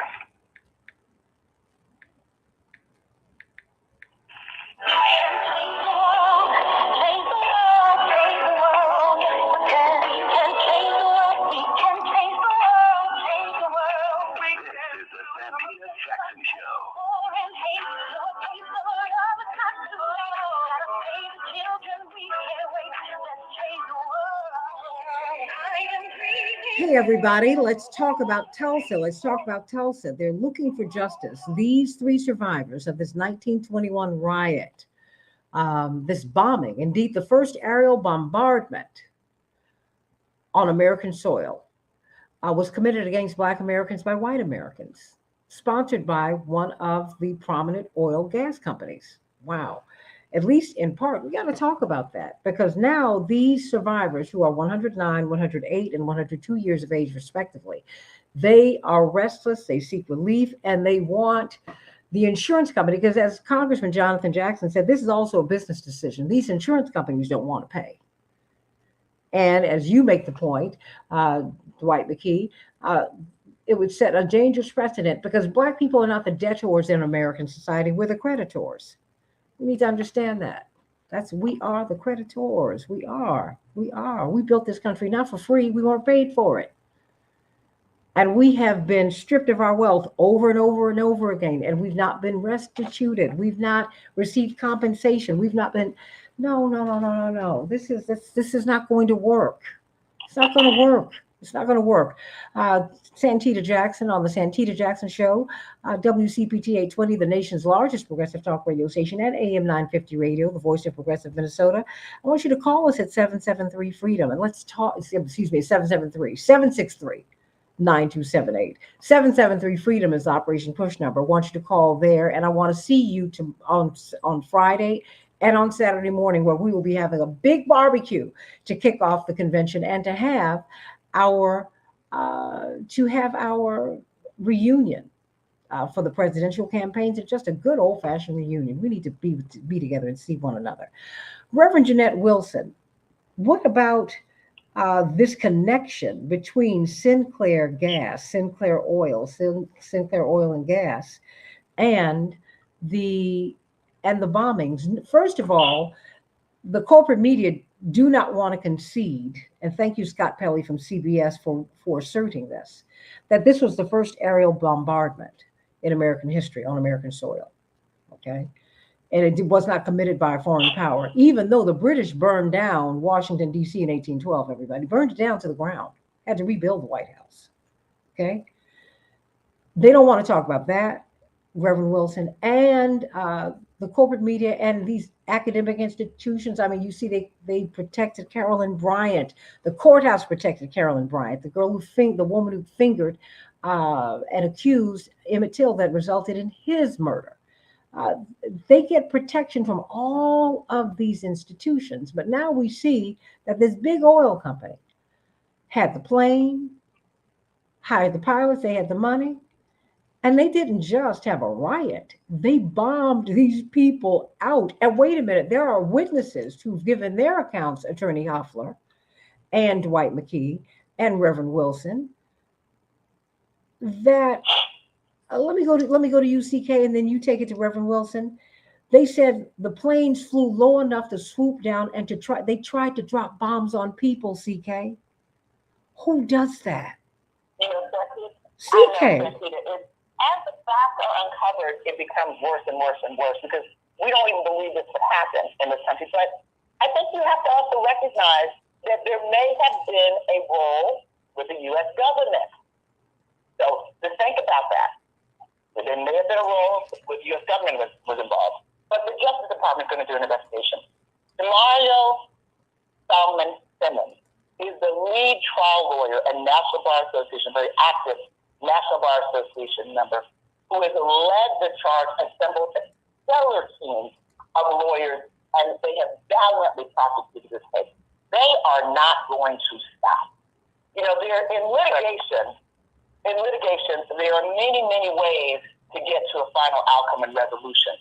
But you have to be able and be willing to go that extra mile, and he is willing to do that.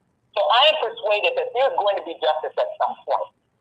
There's going to be justice, but it won't happen until we continue to leave no stones unturned in this litigation. And just because this judge has made this decision, it's going to be appealed to the Oklahoma Supreme Court, very conservative and very conservative Supreme Court. So we may not be as optimistic. And I can tell you, we have had a precedent, Mr. Gary. We've had cases dismissed once, twice, 3 times, and ultimately won. So you have to just persevere, have the resources to be able to fight, and have to be prepared psychologically to expose the dangers and the conspiracy and the complicity of huge corporate interests and individual interests in this case. Because some of the, as you said, the descendants and survivors of those who were leading the charge and killing are still living, and those who took over the property are still there. This property be identified. Now, an existing city of Tulsa government officials and Chamber of Commerce, they aren't willing to rock the boat to take anything from the descendants of people who did this. They're just not going to do it. They have to be forced to do it. This judge was not going to impose that. And listen to the reasoning. She actually said, Daddy B, Dwight McKee, just as you articulated, well, if we were to allow these alleged victims of this assault to bring this student for the suit to go forward, then anyone who suffered at the hands of any tragic event would bring suit and allege damages for things that happened years ago. Hello? That's the American way. Oh my God. When there's this, the tobacco litigation is built on the deception of the tobacco companies in duping American people starting as far back as in the 1800s, in the early 1900s. There was widespread litigation over that, and billions of dollars paid out by the tobacco companies. By the way, they're still rocking and rolling, moving and grooving and thriving despite paying out that. Why? Because they have insurance. That's what happens. Insurance companies honor the claim. So the whole notion, the analysis I believe that this judge used in a very, very sort of scant opinion was flawed, even if the Oklahoma Supreme Court upholds her decision in any part. I don't think the fight is over. Well, the Justice Department should look into this. President Biden, that's a great thing when you're a president. You can impanel all kinds of groups, committees to investigate and to unearth evidence that maybe could be held, by the way, in the U.S. government records. Because the National Guard and the military were called into this, by the way. So there have to be records on a level that we probably don't know that exists, but the Justice Department can find out. So I think this is just the tip of the iceberg. From a legal standpoint, I want to be clear. Yes, it's a setback, but it's not over. Well, Reverend Wilson, what say you?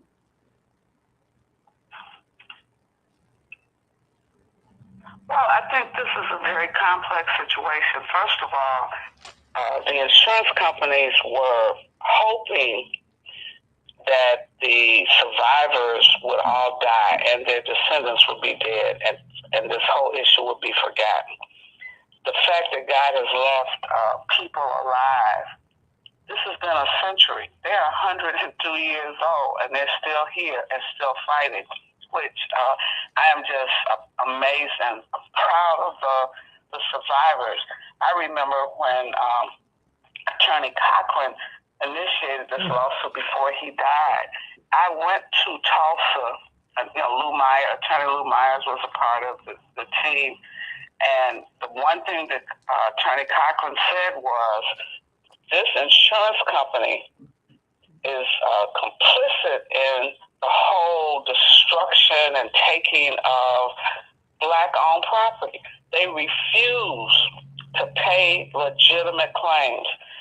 You got several legal actions going all at once. You got wrongful death suits that were not honored. You have the destruction of property. I mean, when you think about that hotel that was built by Mr. Stratford, no one has been compensated. That's John Rogers' grandfather. And the father of one of the best female lawyers in the world, in my judgment, John Rogers' Julia Fontaine, former deputy solicitor general. Mancarius, Stratford. Right. Yeah, I mean, so there's so many connections to this, and it was an intentional, as CK has suggested, Attorney Hoffler, is an intentional move to destroy a thriving, not just some poor Black community. They decimated a whole community. There was one building left standing that Cochran was able, before he died, to help them create a museum. This family had a movie theater. A black family had a movie projector in the house. They had furniture imported from Paris. I mean, these were not slaves. These were actual business owners and people who had built homes. They had the bomb at Santita to destroy all of it. I mean, you had movie theaters, you had barbershops, businesses. And they were hoping that these people would be dead. And so that's why at the convention, we have to talk about this. Reparations is repairing for harm done. This is not just giving me a hand up. You took from me. You destroyed my stuff and didn't pay me for it. Well, now, I mean, you just took it, you burned it, and then you act like I burned it down. No, then you bombed my family. You bombed me. Say what, Reverend, stay right there, because we have the senior pastor of Empowerment Temple, AME. We met Reverend Dr. Turner down in Tulsa. He reached out to Reverend. He said, we're about to have the 100th anniversary of Reverend Wilson, as you recall. He said, Reverend, my church survived the bombing, and I want you to come and be my guest, because I want you to sit with me as we commemorate this. He has been strumming a one-string guitar, standing in front of the courthouse, come rain or come shine, holding up a little placard. Look, I want justice for Tulsa. And now it's turned into this. I mean, because I think this is the reason we know about Tulsa right now. Reverend Dr. Albert Turner, talk to us about what we're looking at. Of course, we've got the former president of the National Bar Association. We have Reverend Jeanette Wilson, Esquire, senior advisor to Reverend Jesse Jackson. We've got a social scientist, brilliant sociologist, Dwight McKee, on with us. We want to know, what do you make of this, with this appeal, and why can we not hear about Sinclair Oil, Sinclair Gas? What is their role here? Let me just start there. Well, first of all, thanks again, Ms. Santita, for having me on your show. Sinclair Oil, if it were not for the airplanes, a lot of lives would still be alive, saved. A lot of buildings would be still here. Their airplanes were used to drop bombs on Greenwood. I mean, the first time airplanes were used to drop bombs on American soil, those planes were not owned by Al Qaeda. They were owned by Stalin's Russia. Those planes were definitely not owned by the Japanese government. Those planes were owned by American corporations, white-owned corporations, such as Sinclair Oil. And those planes are the ones who drop bombs on Americans first. For Pearl Harbor, for 9/11, Sinclair Oil. And unlike 9/11, we went to Afghanistan and fought. And unlike what happened after Pearl Harbor, we entered World War.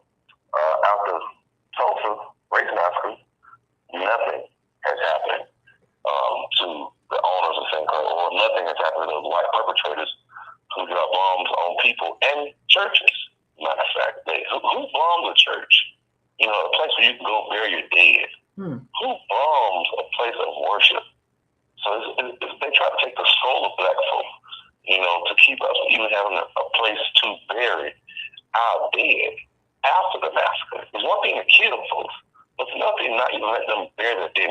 We allow, even in the Civil War, we allow people to come and get the dead. Even during every conflict we've had, we leave the dead there. We leave places of worship. But in America, these white corporations, Sinclair Oil, didn't even allow for churches to be left after the massacre.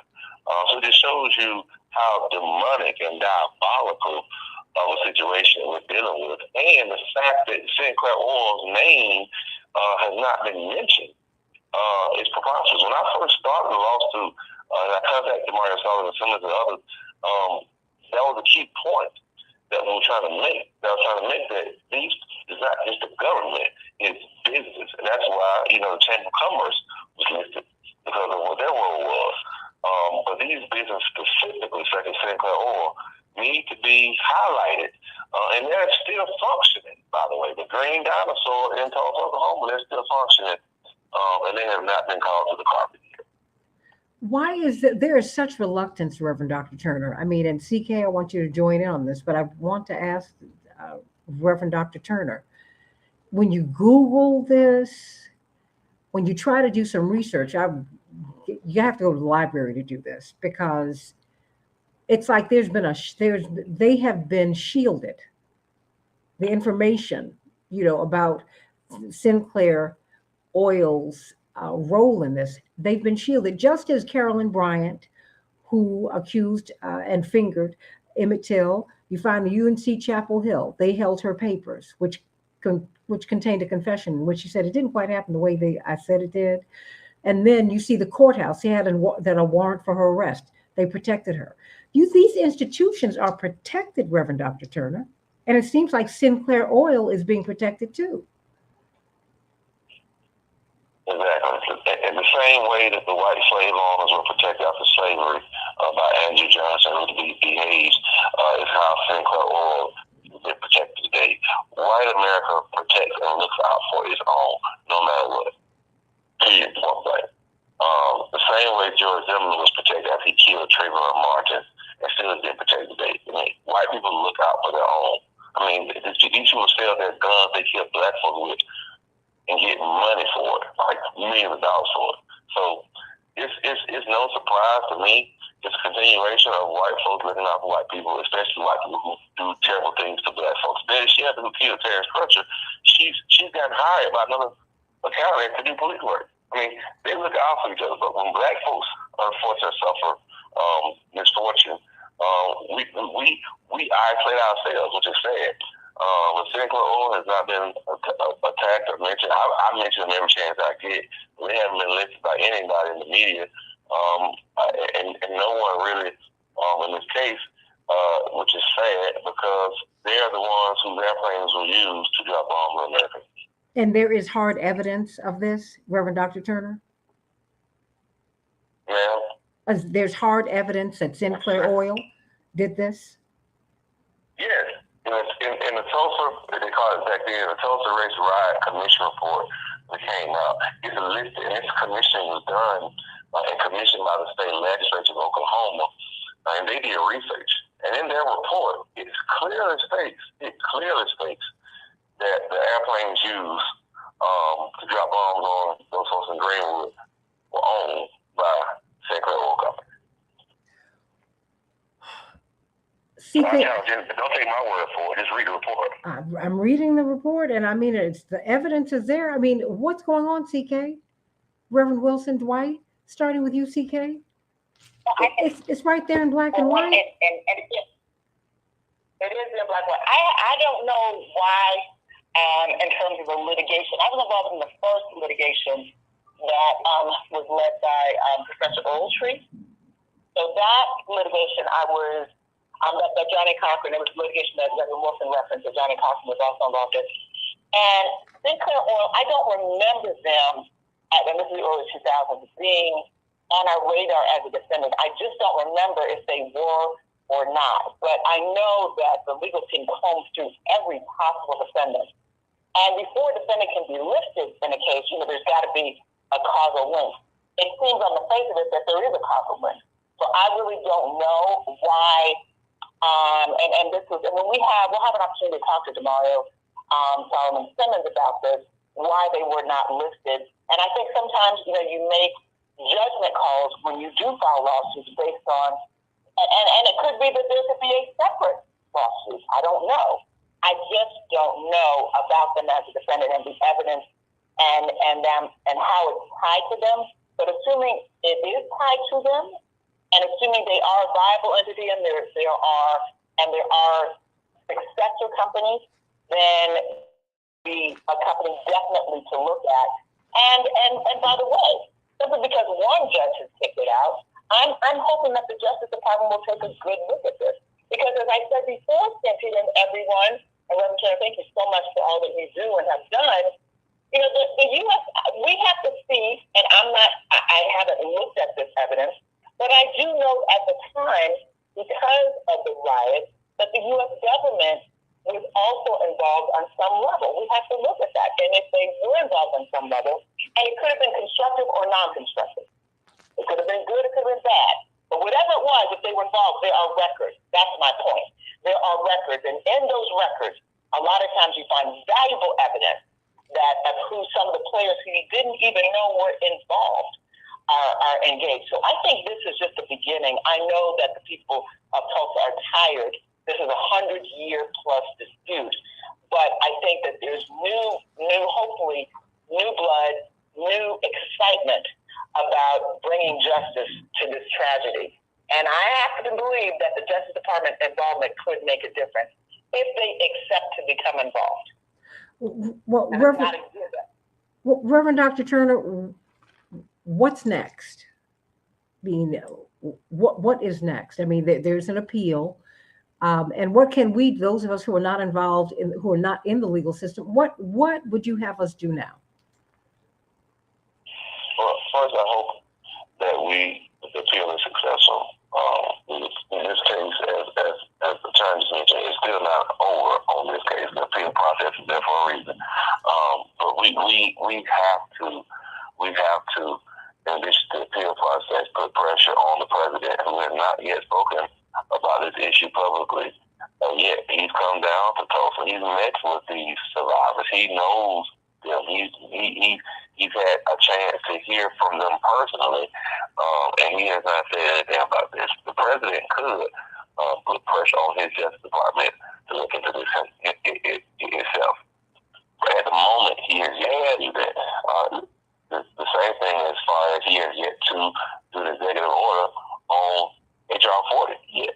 I don't know what is going on. I know that he's focused a lot on the situation in Ukraine and all those things, but we still have problems here today in America, historically and presently, as it relates to African Americans. And we need our president, we need our government to pay attention to our issues.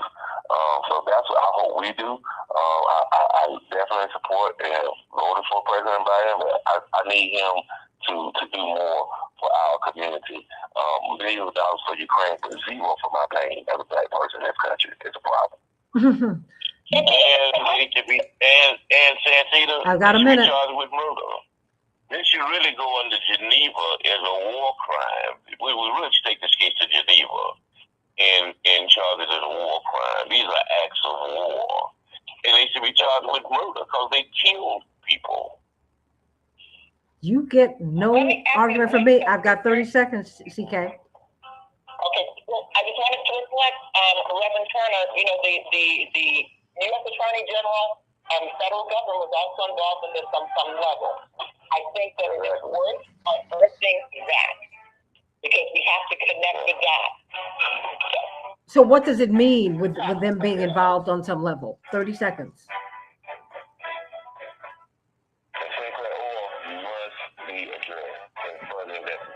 Well, I think we can focus on them right now. President Biden to use his executive powers immediately. Well, stand by. I want you all to explain that on the other side. Everybody stay on the Santita Jackson Show YouTube channel, Santita Jackson and Friends. I just want a few more minutes with this magnificent panel for them to explain the federal government's involvement, Sinclair Gas, their involvement, and where we go from here, and taking this to the Geneva Convention. Indeed, Paul Robeson charged genocide, right, Dwayne? He said, wait. What we have experienced over here is nothing less than that. So let's talk about that just for a few minutes on the Santita Jackson Show, July 15th through the 19th, really the 14th through the 19th, the Rainbow Push International Convention. Financial literacy, we're having our panel on the 18th. I want you to be there. Can't wait to be with you tomorrow, Lord willing, on the Santita Jackson Show. God bless you, everybody. Have a great one. Stay right here, though. We're talking with the panel on the Santita Jackson Show YouTube channel and Santita Jackson and Friends. Much love.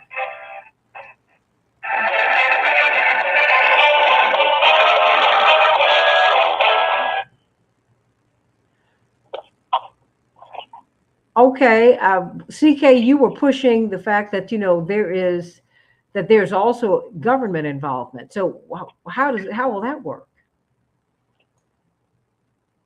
Well, Santita, we have federal government involvement. So what we know, because these are race riots, and so And Reverend Turner, I'm sure this has been addressed. If we think about, let's go to the inception of it. Dick Rowland is arrested and charged with assaulting a white female elevator operator. Groups of Tulsans armed themselves. Some of them wanted to protect Rowland, and some of them, others wanted to have him lynched. So a white mob assembles at the courthouse where Rowland is being held. And then you see the destruction, the beginning of the destruction. And that was on May 31st, 1921. On June 1st, as I understand it, between midnight and 6 a.m., white mobs from Bay Greenwood shooting African American residents, burning their homes and businesses, and by dawn, Tulsa is in ruins. Governor Robinson declares martial law. Okay, so that's the next step. Martial law is lifted 2 days later. The U.S. Attorney General, the United States Attorney General, orders an investigation into the act, into the riot. So right there you've got U.S. Attorney General involvement. What was the result of that report?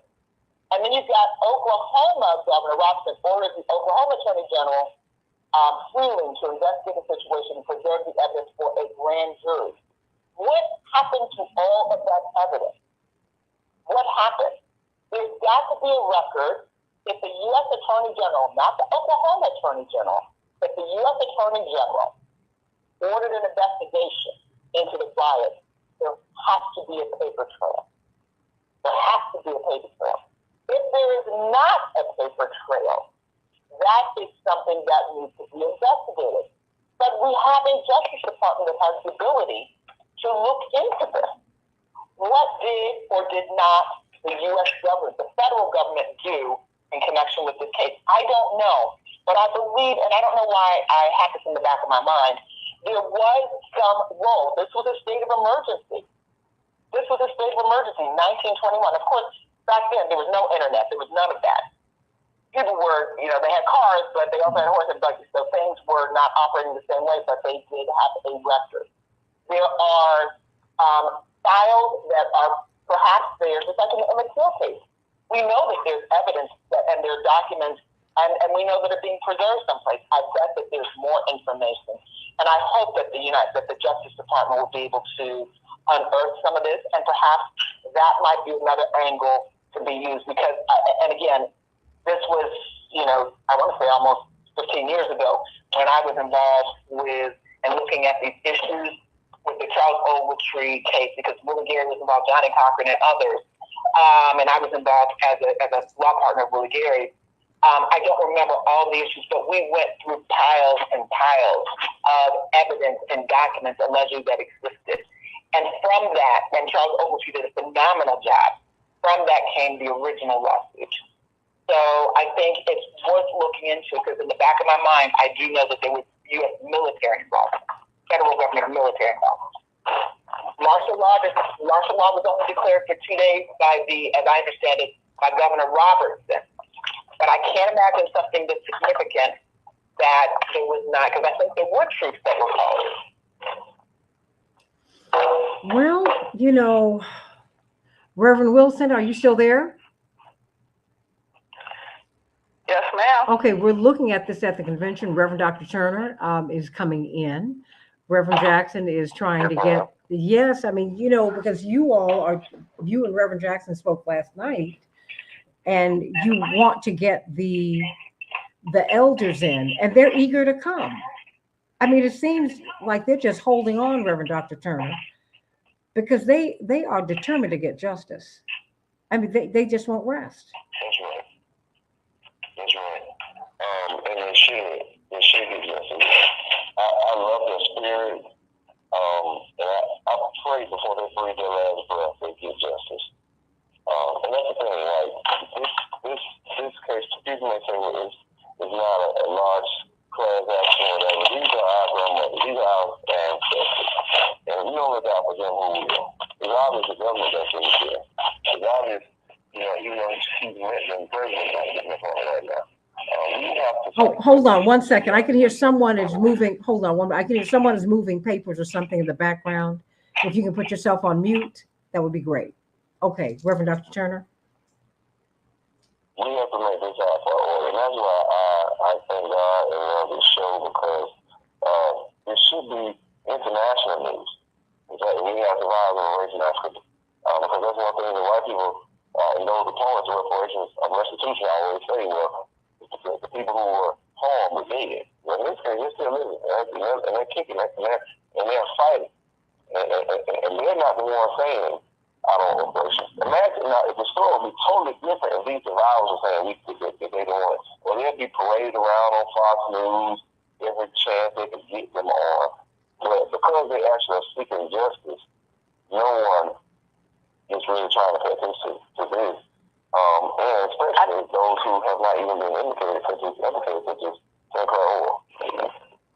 And that's why I say that. Hold on, I'm sorry, Reverend Turner, you were saying, and then you, Reverend Wilson. No, I was just saying that that's and to add injury to insult, one of the folks who really were responsible for the bombing has never been implicated. And that's a problem. But I want to say that the Cochran and the Ogletree lawsuit that the system was a part of in the early 2000s is the only reason we have the Tulsa Race Riot Commission report. Because unfortunately it was unsuccessful in the court, the legislature picked it up, and the legislature even came up with these 5 recommendations. And the governor signed off on it at first until the media came and gave him a hard time. He rescinded that. So that's the only. So lawsuits matter. Civil courts matter, even if it's not successful. So even if this current case that I helped start is not successful, hopefully the legislature in Oklahoma does something, as they did back in the early 2000s. And hopefully the United States Congress, and hopefully the president, he can just by the stroke of a pen do something that he has yet to do for black people to these men in office. Reverend Wilson? Well, I think that is why our coming together, Reverend Dr. Turner, at the convention this year, we have to be pushing every branch of government to take action. There's state legislative action. They've done a report. Well, what action are they going to take? There needs to be the federal intervention. Whenever there's been a massacre at this level, the federal government, as Attorney Hoffa has already indicated, they are assigned to that city, that state. They send federal troops. They send the U.S. Attorney. As you remember, Santita, when we had the voting rights issue, Reverend Jackson and I traveled throughout Mississippi and other states with the U.S. Attorney General. So I know they were involved. We just have to push them to indicate what their findings were and to challenge them to look into this matter. Even today, the survivors are still alive. God has kept them in the midst of it all. And so as a result, we have an opportunity at this convention. It's not a reunion just to say how good we are and how happy we are to see each other. It is also a reunion to remind us of the things we had to fight for, the gains we made, and the work that is left undone, the unfinished agenda. And so, as Reverend Jackson makes an announcement, we also have to be making an announcement. This is where we're going. These are the things that we are going to address in the short term and the long term. And that is why everyone who has the ability to get to Chicago, July 15th, we're going to open with the reception on Friday night, the 14th. But Saturday, we're coming together to announce where we're going, chaos or community. And we're looking at this perilous journey, as Reverend Jackson said, it's from freedom to equality. We free, but we're not in this. I look forward to all of you joining us. Dwight? Well, that's also why I say that we will have a hard time in this country getting justice because of the precedent. Because once they rule on this case, then all these other cases are going to fall in line. And there are hundreds of these cases where these people are bombed and taken out our community. You know, Springfield was before Tulsa. And so that's why I think we need to take this into the World Court in the Vienna and make this a war crimes issue.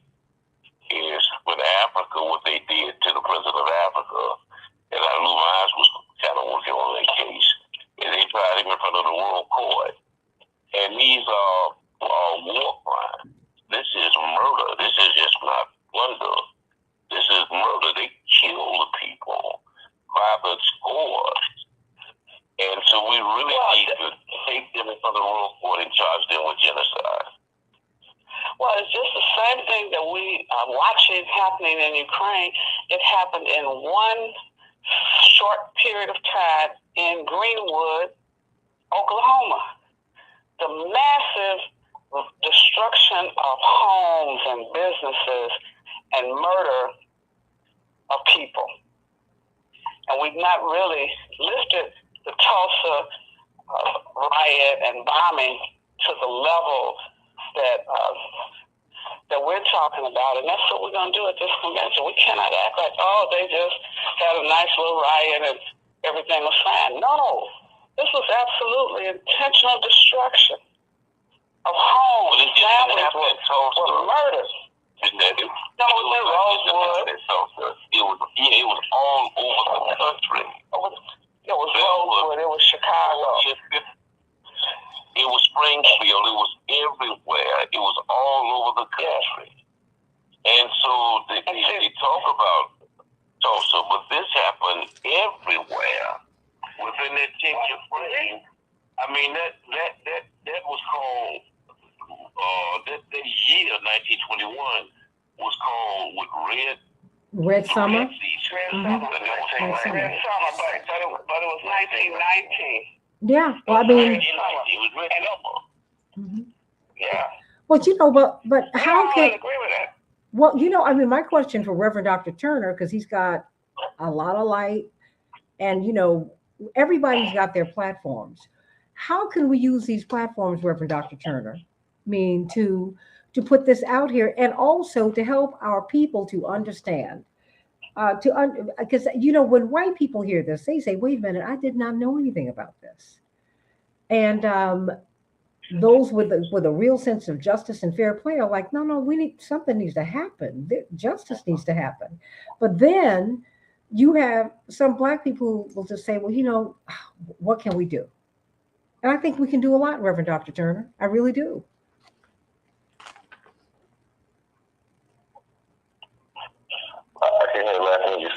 I think there's a lot that we can do. There's a lot that we should be doing about this. I mean, because you said we need to look at Sinclair. We need to call these entities out that were responsible. Reverend Dr. Turner. I march every month from Baltimore to the White House, 40 miles or 40 acres, highlighting the need. It takes me about 13, 14 hours to do it. 80,000 plus steps in one day. To draw attention to the need for reparations and restitution. All across the country, every place where Black people have been, we suffer. What we need to do, we need to make sure we highlight our own issues. Because America has shown us if we don't make it priority number one, they definitely will not. And we need to support institutions such as the Rainbow Push, who are on the front lines in making sure our lives are better. Everybody should, even if you don't go to all the meetings, at least be a member, because it is a part of our struggle. You don't have to walk from Baltimore to the White House like I do, but you can use your voice. You can use your social media. You can encourage your pastor to speak up. You can go to your local civic meetings and make reparations, make restitution, make our issues the number one issue. We have right now more Black politicians than we've ever had in the history of our existence in the nation. There's a difference between Black politics and Black politicians. Black politics speaks to the uplifting and liberation of Black people. Black politicians seek to get elected. That's the difference.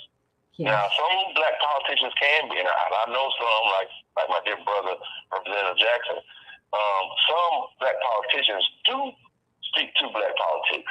We need to make sure all of them speak to Black politics and are not just mere Black politicians. Amen to that. I mean, Dwight, because we've got Black folks who've been elected. And so what? I mean, first black to do this, and we get excited. First, let me say how much I admire Dr. Turner for what he did in terms of investing his energy and his time in this issue. A lot of black politicians, as he just said, black politics is not their priority. And so they really are in office to negotiate other people's interests and not ours. So we really have to make out the choices for the politicians we make much more scrutinized and put pressure on those who are already in office to fight for us. We have a tendency that when we get in office, we fight for everybody. The different other ethnic groups and other interest groups fight for themselves. We get in and we homogenize and dilute our energy because we become very universal. And so what happened is that we're fighting for everybody, but nobody's fighting for us. So we have to that's not racism. That's self-interest.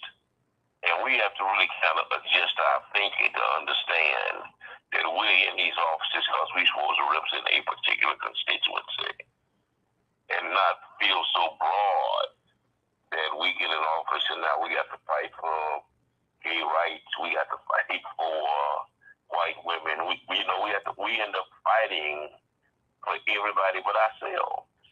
And our interests kind of get lost in the shuffle. So I totally agree with the Reverend that we have to kind of readjust our thinking at that level. Dr. King talked about that in his last book, that it'll come a time we will let black politicians, but the question is, would they represent us or a broader interest? Yeah, that's right. They will look like us, but they will not be of us. And you see that a lot. You see that today. And, and we're tolerant of it, and we should not be. And the thing is, though, I believe you can have the rainbow and still have intense, strong black politics. Reverend Jackson spoke to that when he announced his presidential candidacy in November of 1983, November 3rd, 1983. He said, this is an American campaign. It is helmed by a black man, and so I'm going to give you America through this perspective, from the manger up, not the mansion down. And I think you can do both, and you should be unapologetic about that. Because ultimately, what advances the least of these helps all of these. We've got to do it. It also said our time is come, and people got offended by that. Absolutely. Everybody had a time but us. And he never stopped saying our time has come. That was the theme of his speech when we got to San Francisco. Now old wines gotta make old wineskins have to make room for new wine? Because the fact is, as I'm reading Benjamin Franklin's words, he despaired of an America that looked like the world. Because Reverend Dr. Turner, he said in the 1700s, he said, look, most of the world is not European. Most of the world is African. It's swarthy. It's dark. It's not European. So America was always to the thinking of some people, some of the founding fathers, that this was always going to be, a promised land for Europeans, but that's not what it is. That's not what it is. As they negated the people whose land they were settling in on. Unbelievable. I'm gonna get some closing thoughts from everybody here, so we can go on and get on with our day. But it's a lot to think about, y'all. It's a lot. Starting with you, Reverend Wilson. Let me know what you want us to do. Give us a call to action. We'll be at Push starting on the 14th and 15th. We have our reunion, but we've got a lot to do because we're going to have this press conference about Tulsa too.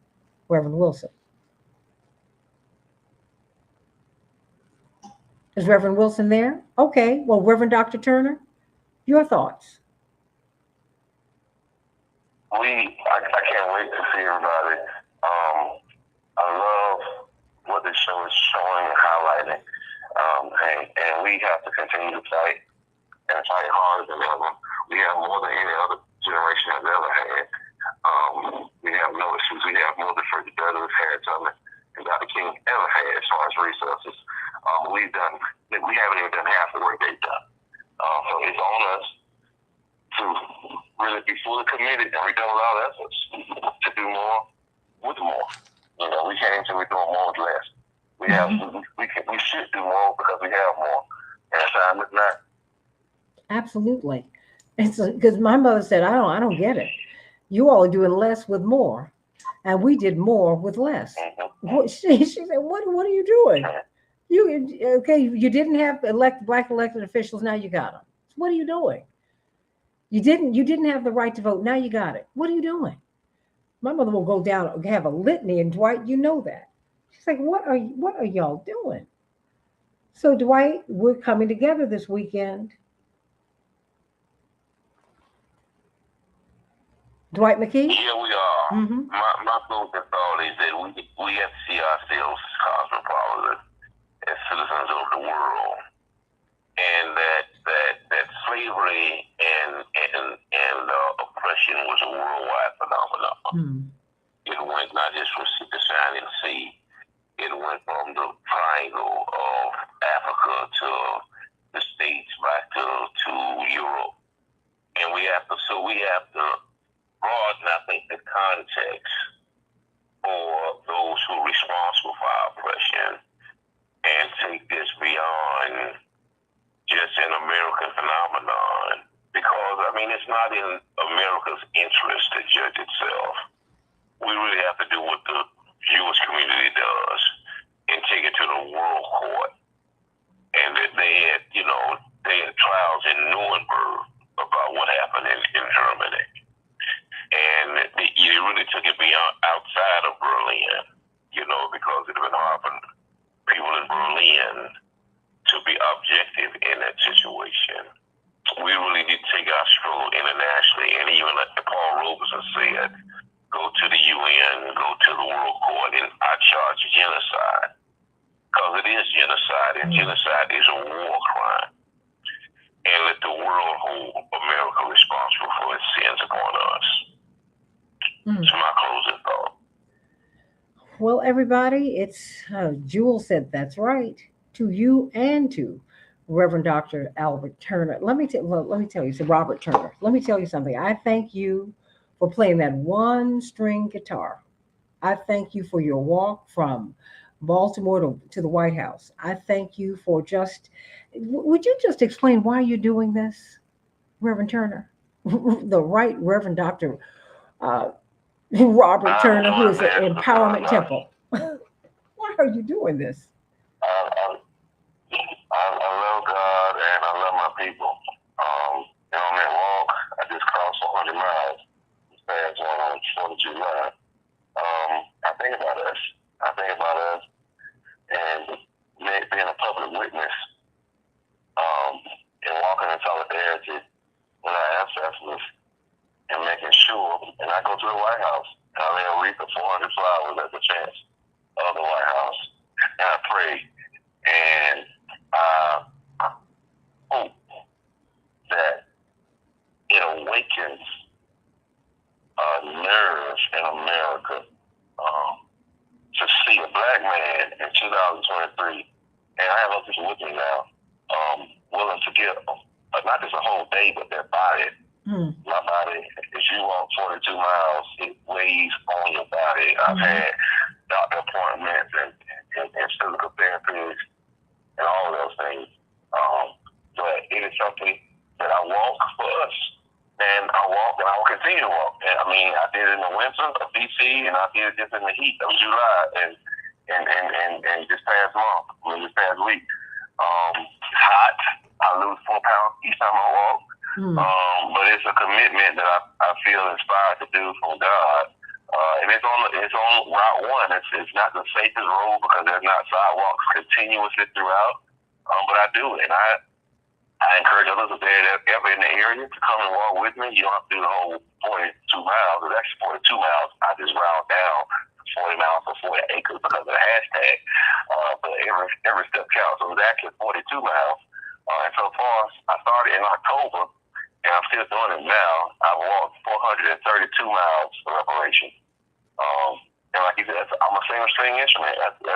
Jesus and reparations are the only two things you can hear me talk about. Because I believe reparations is the final leg of our emancipation. We got so-called free in 1865, but free to family, free to stars.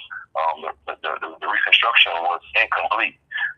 We needed political power in the 60s. That's why we got voting rights. Thank God for that. But not economic justice.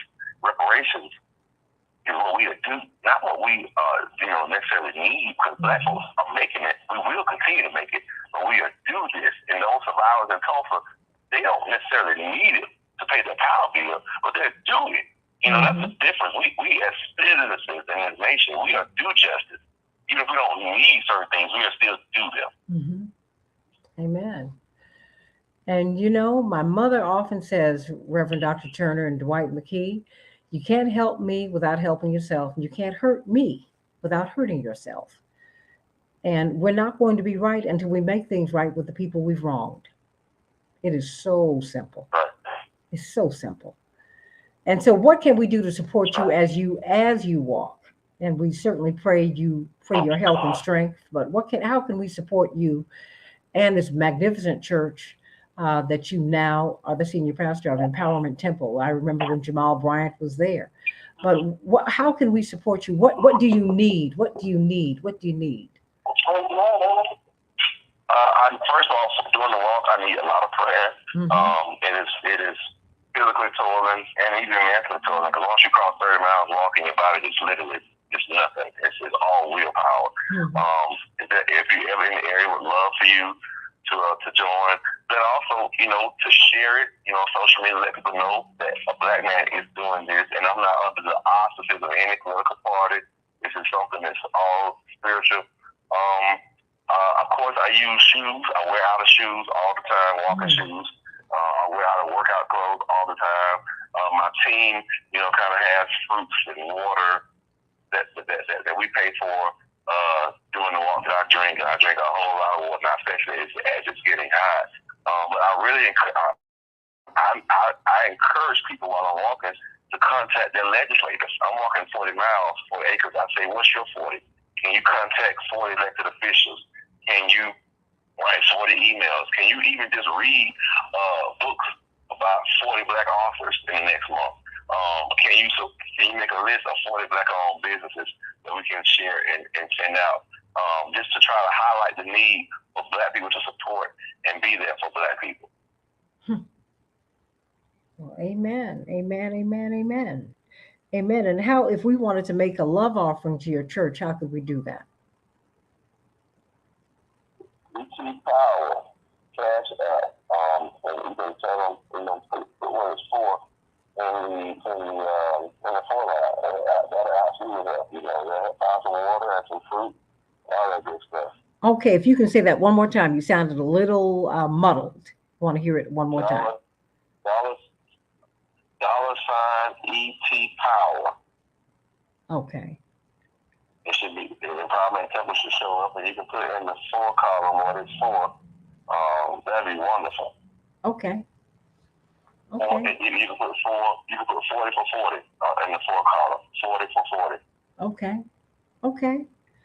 Well, you have our pledge to be supportive. We're going to do everything we can to support you, because I know from what I saw with Congressman Jackson, as he had that one string guitar on Lieutenant Commander John Burge. You remember this, Dwight? That can change things, because eventually people will hear you. As the 3 Mo tenors saying, make them hear you, make them hear you. This is our song. Make them hear you, make them hear you, make them hear you, make them hear you.